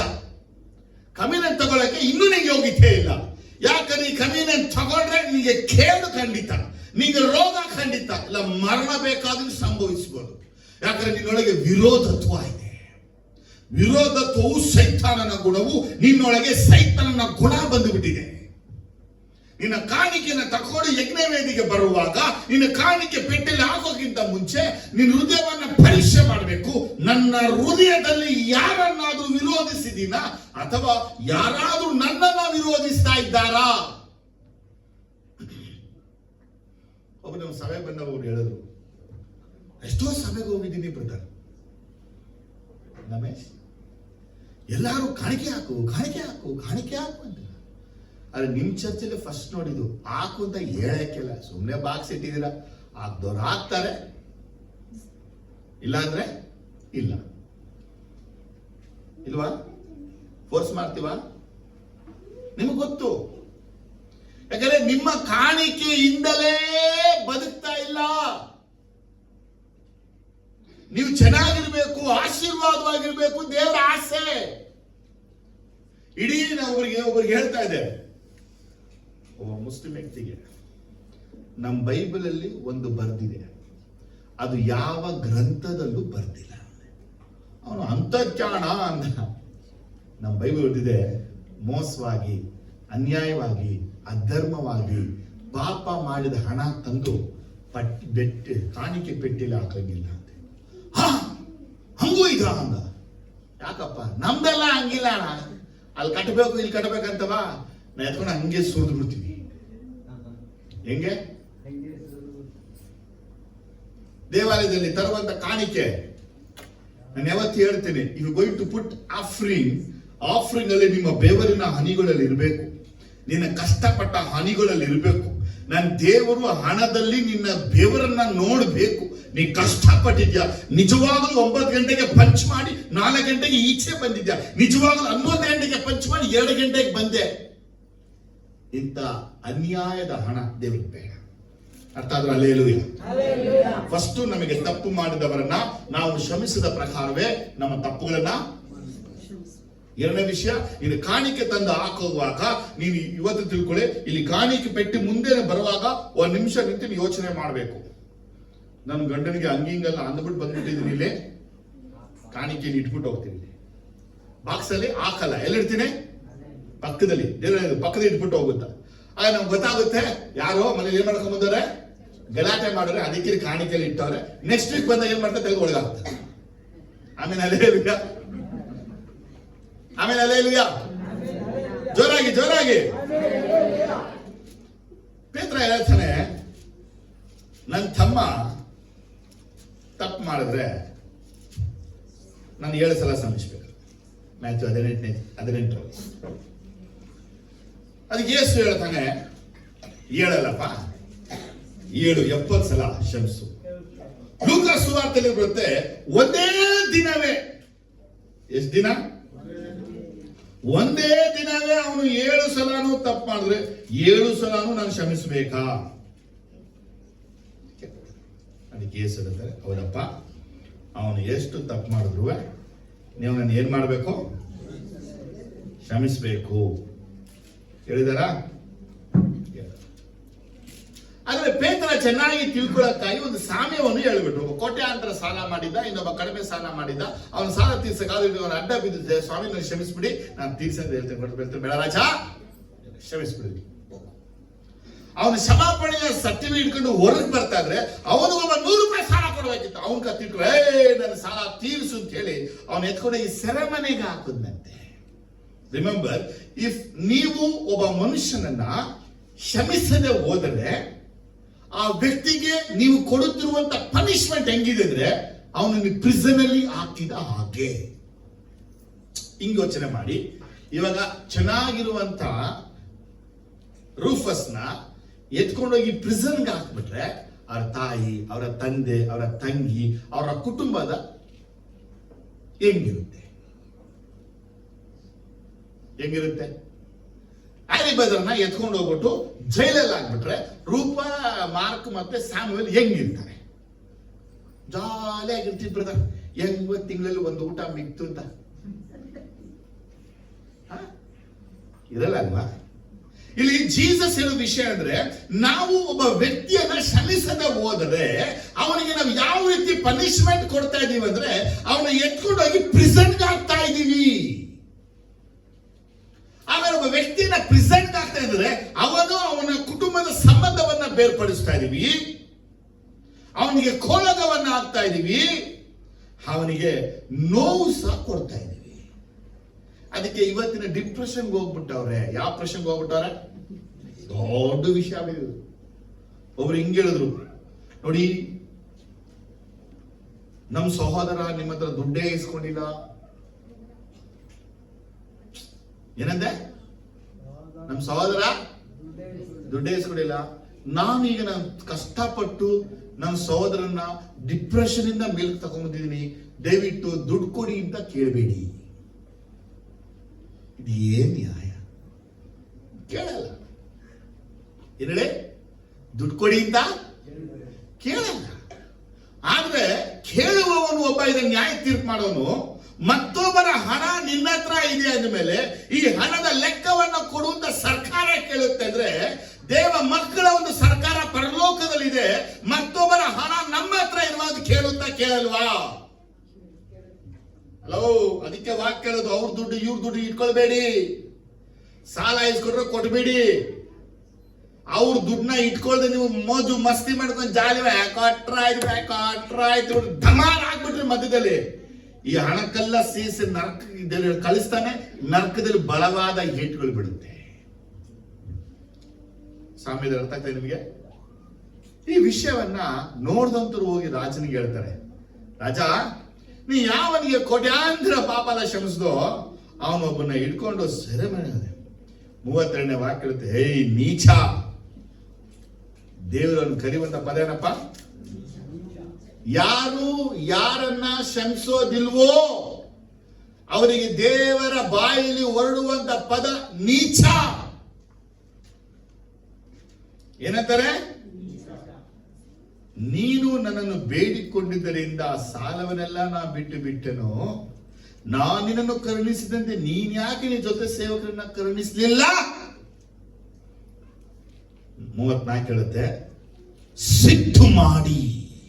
ರಿಮೆಂಬರ್, ನೀನು ಕ್ಷಮಿಸದೆ ಹೋದ್ರೆ ನಿನ್ ಮೇಲೆ ದೇವರಿಗೆ ಕೋಪ ಬರುತ್ತೆ. ಅನೇಕರು ಹೇಳ್ತಾರೆ, ದೇವರು ತುಂಬಾ ನನ್ನ ಮೇಲೆ ಕೋಪಿಷ್ಟನಾಗಿದ್ದಾನೆ ಅಂತ ಹೇಳ್ಬೇಕು. ನೀ ಯಾರಿಗೂ ಕ್ಷಮಿಸಿಲ್ಲ, ಅದಕ್ಕೆ ದೇವರಿಗೆ ನಿನ್ನ ಮೇಲೆ ಕೋಪ ಬಂದಿದೆ. ಯಾಕೋ ದೇವರಿಗೆ ನನ್ನ ಮೇಲೆ ತುಂಬಾ ಕೋಪ ಅಂತ ತಿಳ್ಕೋಬೇಕು. ಯಾಕೋ ನಾನು ಒಬ್ಬರನ್ನ ಕ್ಷಮಿಸಿಲ್ಲ. ದೇವರ ಕೋಪ ಅನ್ನುವಾಗ ತಿಳ್ಕೊಳ್ಬೇಕು, ನೀ ಸಾಲ ಕೊಡುವ ತನಕ ನಿನ್ನನ್ನ ಪೀಡಿಸುರ ಕೈಗೆ ಒಪ್ಪಿಸಿದನು. ಈ ಪೀಡಿಸುರಲ್ಲಿ ಯಾರು? ಡೀಮನ್ಸ್ಗಳು, ಸೈತಾನ್ಗಳು.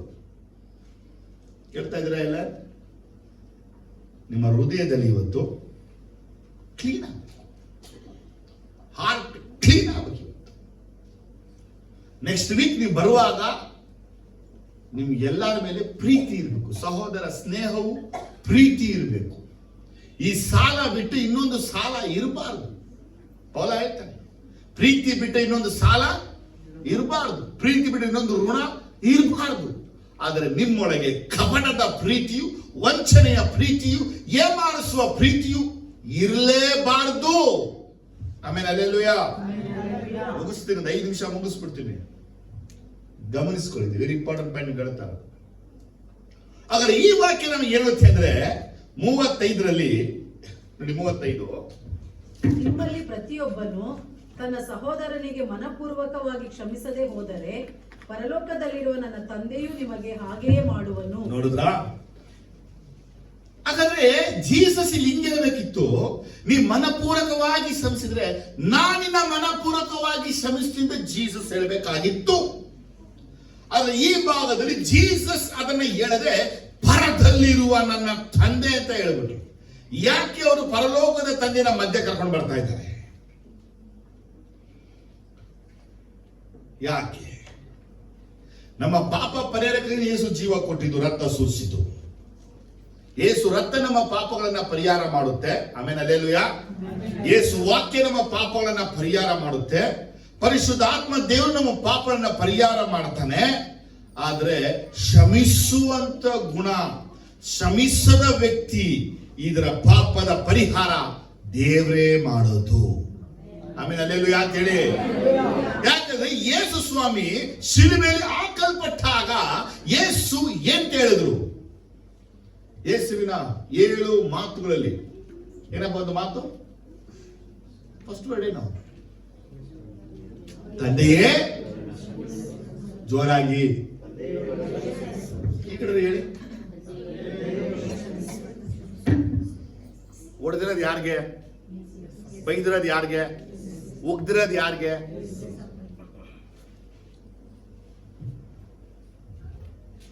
ಕನ್ಫ್ಯೂಸ್ ಆಗ್ತದೆ ನನಗೆ.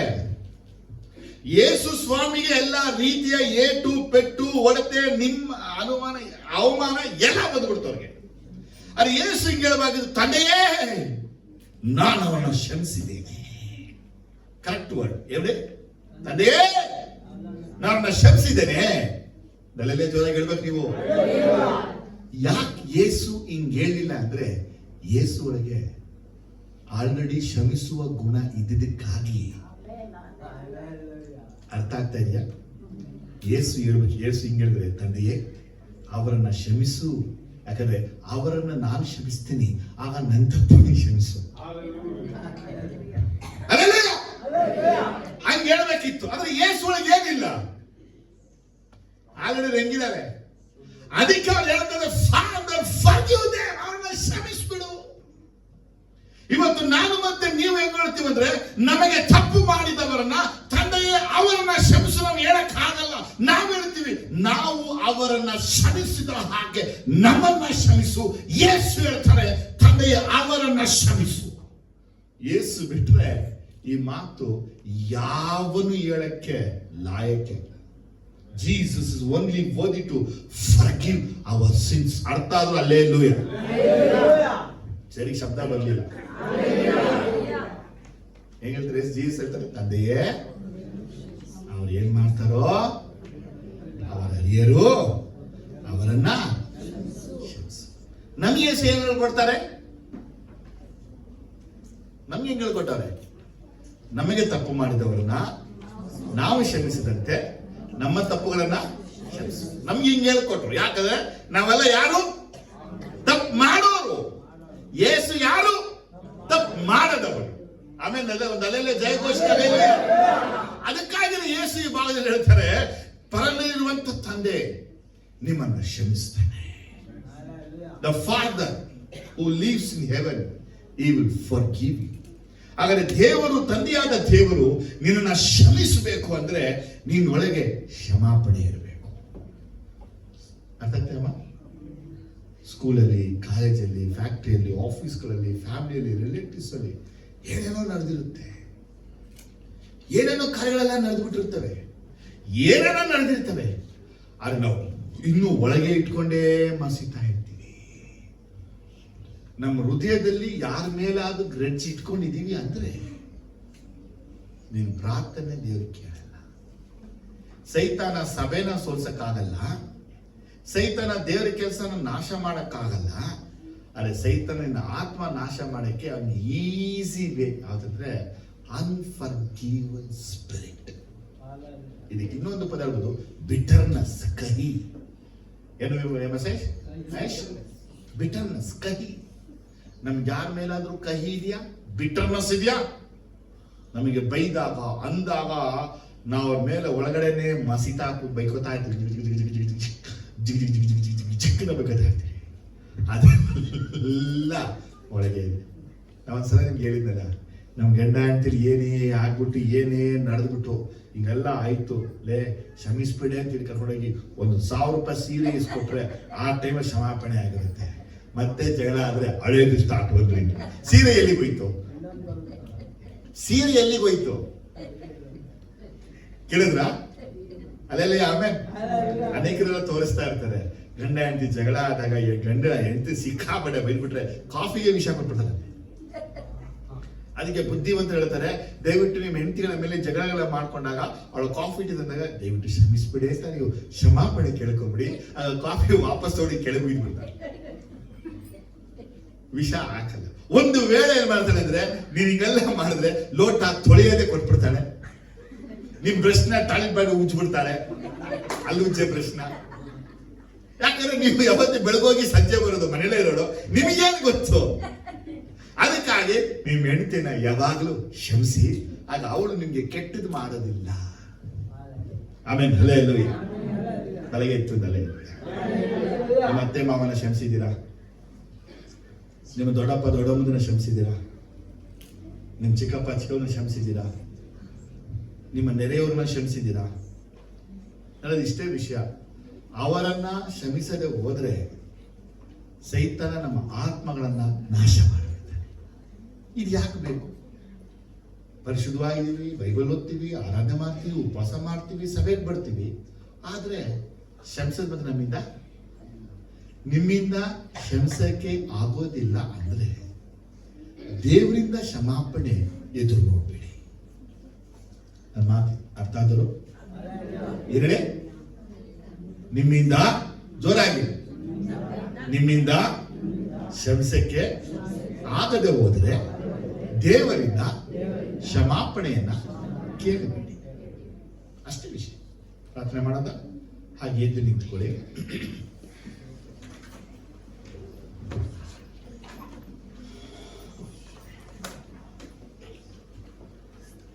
ಎದ್ದು ನಿಂತ್ಕೊಳ್ಳಿ. ಕೈಗೆಲ್ಲ ಎತ್ತಿಕೊಂಡು ನಿಮ್ಮ ಹೃದಯವನ್ನ ಪರೀಕ್ಷೆ ಮಾಡಿ. Check your heart. Checkup your heart. ನಿಮ್ಮ ಹೃದಯವನ್ನ ಡಾಕ್ಟರ್ ಬಳಿ ತಗೊಂಡೋಗಿ ಚೆಕಪ್ ಮಾಡಿದೆ. ನಿಮ್ಮ ಹೃದಯವನ್ನ ನೀವೇ ಚೆಕಪ್ ಮಾಡಿ. ನಿಮ್ಮ ಹೃದಯದಲ್ಲಿ ಯಾರ ಮೇಲಾದ್ರೂ ವಿರೋಧ ಇದೆಯಾ, ಅಥವಾ ನಿಮಗೆ ಯಾರ ಮೇಲಾದ್ರೂ ವಿರೋಧತ್ವ ಇದೆಯಾ? ನೀವು ಯಾರನ್ನಾದ್ರೂ ಕ್ಷಮಿಸದೇ ಇದ್ದೀರಾ, ಅಥವಾ ಯಾರು ನಿಮ್ಮನ್ನ ಕ್ಷಮಿಸದೇ ಇದ್ದಾರ? ಯಾರಿಗಾದ್ರೂ ಕ್ಷಮಿಸದೆ ನೀವು ಅವರನ್ನ ಪ್ರಿಸನ್ಗೆ ಹಾಕಿದ್ದೀರಾ? ನೋಡಿ, ಈಗ ನೀವು ಈ ಪ್ರಾರ್ಥನೆ ವೇಳೆಗಳಲ್ಲಿ ಅಂಥವ್ರನ್ನ ಕ್ಷಮಿಸಿಬಿಡಬೇಕು. ಒಂದು ವೇಳೆ ನಿಮ್ಮ ಗಂಡನ ಮೇಲೆ, ನಿಮ್ಮ ಹೆಂಡತಿ ಮೇಲೆ ನೀವು ಕ್ಷಮಿಸದೇ ಇದ್ರೆ ಅವ್ರನ್ನ ಕ್ಷಮಿಸಿ. ನೋಡಿ, ದೇವರ ಸನ್ನಿಧಿಯಲ್ಲಿ ಕ್ಷಮಾಪಣೆ ಹೇಳೋದು ಒಳ್ಳೆಯದು, ಆದರೆ ಅವರ ಬಳಿನ ಕ್ಷಮಾಪಣೆ ಕೇಳೋದು ಅದು ಇನ್ನೂ ಒಳ್ಳೆಯದು. ಕೆಲವೊಂದು ತಪ್ಪುಗಳು, ಪಾಪಗಳನ್ನ ದೇವ್ರ ಬಳಿ ಕ್ಷಮಾಪಣೆ ನಾವು ಕೇಳ್ಬಿಡ್ತೀವಿ, ದೇವ್ರು ನಮಗೆ ಕ್ಷಮಿಸ್ಬಿಡ್ತಾನೆ. ಆದರೆ ಕೆಲವರು ನಮ್ಮ ಮಾಡುವಂತ ಪಾಪಗಳನ್ನ ನಾವು ಅವ್ರ ಬಳಿ ಕ್ಷಮಾಪಣೆ ಕೇಳದೆ ಹೋದಾಗ ಅವರು ನಮ್ಮ ಪಾಪಗಳನ್ನ ತಮ್ಮೊಳಗೆ ಇಟ್ಟುಕೊಂಡೇ ಇರ್ತಾರೆ, ಇದಕ್ಕೆ ಕ್ಷಮಾಪಣೆ ಸಿಗೋದಿಲ್ಲ. So remember one thing, forgive everyone in the presence of God. It is the benefit to us. ನಮಗೆ ಆತ್ಮಿಕ ಜೀವನದಲ್ಲಿ ಒಂದು ಲಾಭ ಏನಪ್ಪಾ ಅಂದ್ರೆ ದೇವರ ಸನ್ನಿಧಿಯಲ್ಲಿ ಕ್ಷಮಿಸೋದು. ಕುಡುಕನಾಗಿ ನಿನ್ನ ತಂದೆ ಕುಡಿವಂತವಳಾಗಿದ್ದು ಕೂಗಿ ಕಿರ್ಚಿ ಹೊಡೆದು ಬಡದು ನಿಮಗೆ ನೋವುಗಳು, ಹಿಂಸೆಗಳನ್ನು ಮಾಡಿರ್ಬೋದು. ನೀವು ಪ್ರಾರ್ಥಿಸುವಾಗ, ಬೈಬಲ್ ಓದುವಾಗೆಲ್ಲ ನಿಮ್ಗೆ ಇದು ನೆನಪು ಬರ್ಬೋದು. ಅಥವಾ ನಿಮ್ಮ ತಂದೆ ತಾಯಿ ನಡ್ಕೊಂಡಂತ ವೇಳೆ ನಿಮ್ಮ ಜಬಿಕಿನೋ ನಡ್ಕೊಂಡಂತ ರೀತಿಯನ್ನ ನೋಡಿ ನೀವು ನಿಮ್ಮೊಳಗೆ ಅದು ಕಹಿಯಾದ ಭಾವನೆಗಳಿರ್ಬೋದು. ಅಥವಾ ನಿಮ್ಮ ಕೊರತೆಯಲ್ಲಿ, ನಿಮ್ಮ ಕಷ್ಟಗಳಲ್ಲಿ ಅವರ ಸಹಾಯಕರಾಗಿ ಏನು ಮಾಡದೆ ಕೊಡದೆ ನಿಮಗೆ ಗೇಲಿ ಮಾಡಿರ್ಬೋದು. ಅದನ್ನು ನೀವು ಒಳಗೆ ಇಟ್ಕೊಂಡಿದ್ರೆ ಕ್ಷಮಿಸ್ಬಿಡಿ. ಮೊದಲು ಕ್ಷಮಿಸಿ. ನಮ್ಮ ಸಭೆಯಲ್ಲಿದ್ದ ಪ್ರತಿಯೊಬ್ಬನ ಕ್ಷಮಿಸ್ಬಿಡಿ. ಫಸ್ಟ್ ಸರ್ವಿಸ್ ಬರುವಂತರು ಯಾರ ಮೇಲಾದ್ರೂ ನಿಮಗೆ ವಿರೋಧತ್ವ ಇದ್ರೆ ಅವ್ರನ್ನ ಕ್ಷಮಿಸಿ. ಯಾರ ಮೇಲಾದ್ರೂ ನಿಮ್ಗೆ ಕೋಪ ಇದ್ರೆ ಅವ್ರನ್ನ ಕ್ಷಮಿಸಿ. ಸಭೆ ಒಳಗೆ ನಿಮ್ಗೆ ಯಾರು ಕಂಡ್ರೆ ಆಗಲ್ಲ ಅಂದ್ರೆ ಅವ್ರನ್ನ ಕ್ಷಮಿಸಿ. ಪ್ರೀತಿ ತರಿಸ್ಕೊಳ್ಳಿ. ಹೇಳಿ ಏಸಪ್ಪನಿಗೆ, ಏಸಪ್ಪ ನನಗೆ ಹಾಕೋ ಇವ್ರ ಮೇಲೆ ಇದೆಲ್ಲ ಆಗ್ತಾ ಇದೆ ಏಸಪ್ಪ, ನಿನ್ನ ಪ್ರೀತಿ ನನಗೆ ತುಂಬಿಡಪ್ಪ. ನಾ ಪ್ರೀತಿಯಲ್ಲಿ ನೆಲೆಗೊಳ್ಬೇಕು, ನಾನು ನಿಜವಾಗಲೂ ಪ್ರೀತಿಸ್ಬೇಕು, ನಾನು ಪ್ರೀತಿಯಲ್ಲಿ ನಡೆಯಬೇಕು ಏಸಪ್ಪ ಅಂತ ಕೇಳ್ಕೊಳ್ಳಿ. ನಿಮ್ಗೆ ಯಾರ ಮೇಲಾದ್ರೂ ಕಹಿ ಇದ್ರೆ, ಕೋಪ ಇಟ್ಕೊಂಡಿದ್ರೆ, ಆಂಗರ್ ಇಟ್ಕೊಂಡಿದ್ರೆ, ಇದು ಸೈತಾನಿಗೆ ಅವಕಾಶ ಕೊಡುವಂತ ಗುಡ್ ಆಪ್ಷನ್. ಇದು ನಿಮಗೆ ಕೋಪಗಳು ಬರಬಾರ್ದು, ರೋಷಗಳು ಬರಬಾರ್ದು. ನೋಡಿ, ಬೇಗನೆ ಮಾತಿಗೆ ನೀವು ಕೋಪಿಸ್ಕೊಂಡು, ಮಾತಿಗೆ ಕೋಪಿಸ್ಕೊಳ್ಳೋದು, ಒಂದೊಂದು ವಿಷಯಗಳಿಗೆ ಕೋಪಿಸ್ಕೊಳ್ಳೋದು, ಕೋಪ ಇಟ್ಕೊಳ್ಳೋದು, ಕೂಗೋದು, ಕಿರ್ಚೋದು, ಹಂಗ್ ಮಾಡ್ಬಿಡ್ತೀನಿ, ಹಿಂಗ್ ಮಾಡ್ಬಿಡ್ತೀನಿ ಅನ್ನೋದು, ಇವುಗಳೆಲ್ಲ ನಿಮ್ಮ ಒಳಗಿದ್ರೆ ಏಸಪ್ಪನಿಗೆ ಹೇಳ್ಕೊಳ್ಳಿ, ಏಸಪ್ಪ ನನಗೆ ಬಿಡುಗಡೆ ಮಾಡಪ್ಪ, ಈ ಕೋಪದಿಂದ ಬಿಡುಗಡೆ ಮಾಡಿ, ಈ ಕಹಿಯಿಂದ ನನ್ನ ಬಿಡುಗಡೆ ಮಾಡಿ, ಕ್ಷಮಿಸುವ ಮನಸ್ಸು ನನಗೆ ಕೊಡಿ ಅಂತ ಪ್ರಾರ್ಥಿಸಿ. ಒಂದು ವೇಳೆ ನಿಮಗೆ ಇದು ಮಾಡಕ್ಕೆ ಆಗ ತುಂಬಾ ಕಷ್ಟವಾಗಿದೆಯಾ, ದೇವ್ರ ಬಳಿ ಮತ್ತೆ ಮತ್ತೆ ಮತ್ತೆ ಉಪವಾಸವಿದ್ದು ಪ್ರಾರ್ಥನೆ ಮಾಡಿ, ದೇವರೇ ನನಗೆ ಆ ಮನಸ್ಸು ಕೊಡು. ಶಿಲುಬೆಯಲ್ಲಿ ನೀ ತಪ್ಪೇ ಮಾಡದೆ ಜನಗಳ ತಪ್ಪಿಗಾಗಿ ನೀ ಬೇಡ್ದಲ್ಲ ಸ್ವಾಮಿ, ನಾನು ಹುಟ್ಟಿದ್ರೆ ಇಲ್ಲಿ ತನಕ ತಪ್ಪು ಮಾಡ್ತಾನೆ ಇದ್ದೀನಿ, ಆದ್ರೆ ನನಗೆ ತಪ್ಪು ಮಾಡಿದವ್ರನ್ನ ಕ್ಷಮಿಸಕ್ಕೆ ನನಗೆ ಆಗ್ತಾ ಇಲ್ಲಪ್ಪ, ದಯವಿಟ್ಟು ನನಗೆ ಸಹಾಯ ಮಾಡಿದ್ದ ಜೀಸಸ್ನ ಕೇಳಿ. ಒಂದು ವೇಳೆ ನಿಮ್ಮ ಚಿಕ್ಕಪ್ಪನ ಮೇಲೆ ನಿಮಗೆ ಕೋಪ ಇದೆಯಾ, ಒಂದು ವೇಳೆ ನಿಮ್ಮ ಚಿಕ್ಕಪ್ಪನ ಮೇಲೆ ಕೋಪ ಇದೆಯಾ, ಒಂದು ವೇಳೆ ನಿಮ್ಮ ಮಕ್ಕಳ ಮೇಲೇನೆ ಕೋಪ ಇಟ್ಕೊಂಡ್ಬಿಟ್ಟಿದ್ದೀರಾ, ಮಕ್ಕಳ ಮೇಲೆ ಮಸೀತಾ ಇದ್ದೀರಾ, ದೇವರ ಸನ್ನಿಧಿಯಲ್ಲಿ ನಿಮ್ಮ ಆತ್ಮ ಹಾಳಾಗೋಕ್ಕೆ ನೀವು ಚಾನ್ಸ್ ಕೊಡಬೇಡಿ. ಕೈಗಳನ್ನ ಎತ್ತಿಕೊಂಡು ಏಸಪ್ಪನ ಬಳಿ ನಿಮ್ಮ ಕ್ಷಮಾಪಣೆಗಾಗಿ ಬೇಡಿ. Ask you forgiveness. ಫ್ಯಾಬಿನಾ, ಓಫೇನಾ ಜೆಬ ಪಣ್ಣು, ಆನ್ಸೋ ಜೆಬ ಪಣ್ಣು, ಸ್ಟೀಫಾ ಜೆಬ ಪಣ್ಣು, ವೆರೋನಿಕಾ ಜೆಬ ಪಣ್ಣು ಕೇಳಿ. Stand up and ask God, Lord, forgive my sins. Forgive my sins. ನಮ್ಮ ತಪ್ಪುಗಳನ್ನು ಕ್ಷಮಿಸು. ನಮಗೆ ತಪ್ಪು ಮಾಡಿದವರನ್ನ ನಿಮ್ಮ ಸನ್ನಿಧಿಯಲ್ಲಿ ನಾವು ನೀವು ನಮ್ಮನ್ನು ಕ್ಷಮಿಸಿದ ಹಾಗೆಯೇ ಅವರನ್ನು ಕ್ಷಮಿಸ್ತೇನೆ. ಅಪ್ಪ, ನಮ್ಮ ತೂಕ ಇಲ್ಲಪ್ಪ, ನಿಮ್ಮ ತೂಕ. ನಮ್ಮ ಅಳತೆ ಇಲ್ಲ, ನಿಮ್ಮ ಅಳತೆ ಸ್ವಾಮಿ. ನಮಗೆ ತಪ್ಪು ಮಾಡಿದವರನ್ನ ನಿಮ್ಮ ಸನ್ನಿಧಿಯಲ್ಲಿ ಕ್ಷಮಿಸ್ತೇವೆ, ಮನ್ನಿಸ್ತೇವೆ. ಅಪ್ಪ, ಈ ಸನ್ನಿಧಿಯಲ್ಲಿ ಈ ವೇಳೆಯಲ್ಲಿ ಕರ್ತನೆ, ಯಾರ ಹೃದಯದಲ್ಲೂ ಕಹಿ ಆಳವಾಗಿದ್ರೆ, ಯಾರ ಹೃದಯದ ಆಳವಾದ ಪೆಟ್ಟು, ನೋವು, ಹೊಡೆತ ಅಥವಾ ವಿಷಯ ಸಂಗತಿ ಆಳವಾಗಿದ್ದು ಅವರಿಗೆ ಕ್ಷಮಿಸಕ್ಕೆ ಆಗದೇ ಅಂತ ಪರಿಸ್ಥಿತಿ ಇದ್ರೆ, ಪರಿಶುದ್ಧ ಆತ್ಮನೇ ಈಗಿರಲಿ ಕಾರ್ಯ ಮಾಡಪ್ಪ. ಫರ್ಗಿವ್ನೆಸ್ ಕೊಡಕ್ಕೆ ಇವರಿಗೆ ಕೃಪೆ ಕೊಡಪ್ಪ. ನಿನ್ನ ಪ್ರೆಸೆನ್ಸ್ ಇವ್ರನ್ನ ಕವರ್ ಮಾಡಲಿ. ನಿನ್ನ ಪ್ರೆಸೆನ್ಸ್ ಇವ್ರನ್ನ ಕವರ್ ಮಾಡಲಿ. ನಿನ್ನ ಪ್ರೆಸೆನ್ಸ್ ಇವ್ರನ್ನ ಕವರ್ ಮಾಡಲಿ ಅಪ್ಪ. ಈ ಸಭೆಯ ಅಭಿವೃದ್ಧಿಗೆ ಯಾರು ತಡೆಯಾಗಬಾರ್ದು. ಈ ಸಭೆಯ ಉದ್ಧಾರಕ್ಕೆ ಯಾರು ತಡೆಯಾಗಬಾರ್ದು. ಈ ಸಭೆಯ ಮುಖಾಂತರ ಬರುವ ಉಜ್ಜೀವನಕ್ಕೆ ಯಾರು ಇಂಥವರು ಆಗಿರಬಾರ್ದು.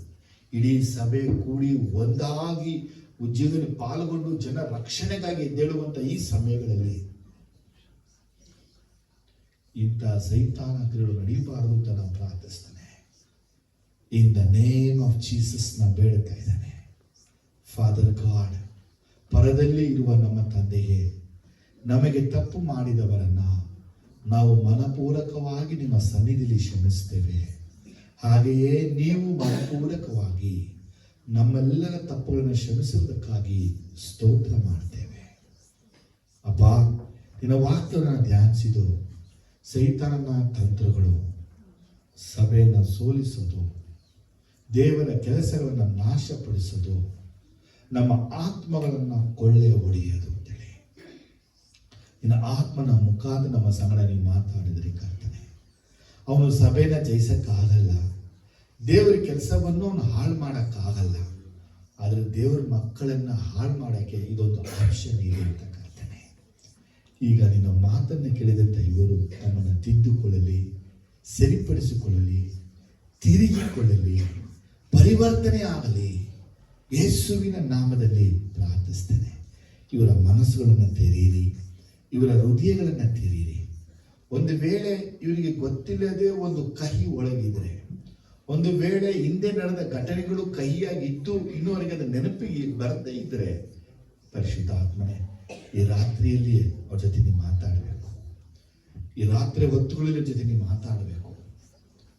ಅವರ ತಪ್ಪುಗಳೆಲ್ಲ ಪ್ರಕಟಿಸಿ, ಕ್ಷಮಿಸಿ, ಮನ್ನಿಸಿ, ಆ ನಿನ್ನ ಸನ್ನಿಧಿಯಲ್ಲಿ ಬೆನಿಫಿಟ್ ಅನ್ನು ಹೊಂದಿಕೊಳ್ಳುವ ಹಾಗೆ ನೀವು ಕೃಪೆ ಕೊಡಬೇಕಪ್ಪ. ನಿನ್ನ ನಾಮ ಮಹಿಮೆ ಪಡೆಯಲಿ. ಈ ಆಲೆಗೆ ಬಂದ ಪ್ರತಿಯೊಬ್ಬರನ್ನ ಆಶೀರ್ವದಿಸು. ವಿಮೋಚನ ಕಾಂಡ 23, 25, 26 ವಾಕ್ಯದಂತೆ ನೀವು ನನ್ನನ್ನು ಸೇವಿಸುವುದಾದರೆ ನಾನು ನಿಮ್ಮ ಅನ್ನಪಾನಗಳನ್ನು ಆಶೀರ್ವದಿಸಿ ನಿಮ್ಮ ಮಧ್ಯದಲ್ಲಿ ಯಾವ ವ್ಯಾಧಿ ಉಂಟಾಗದಂತೆ ಮಾಡುವೆನು.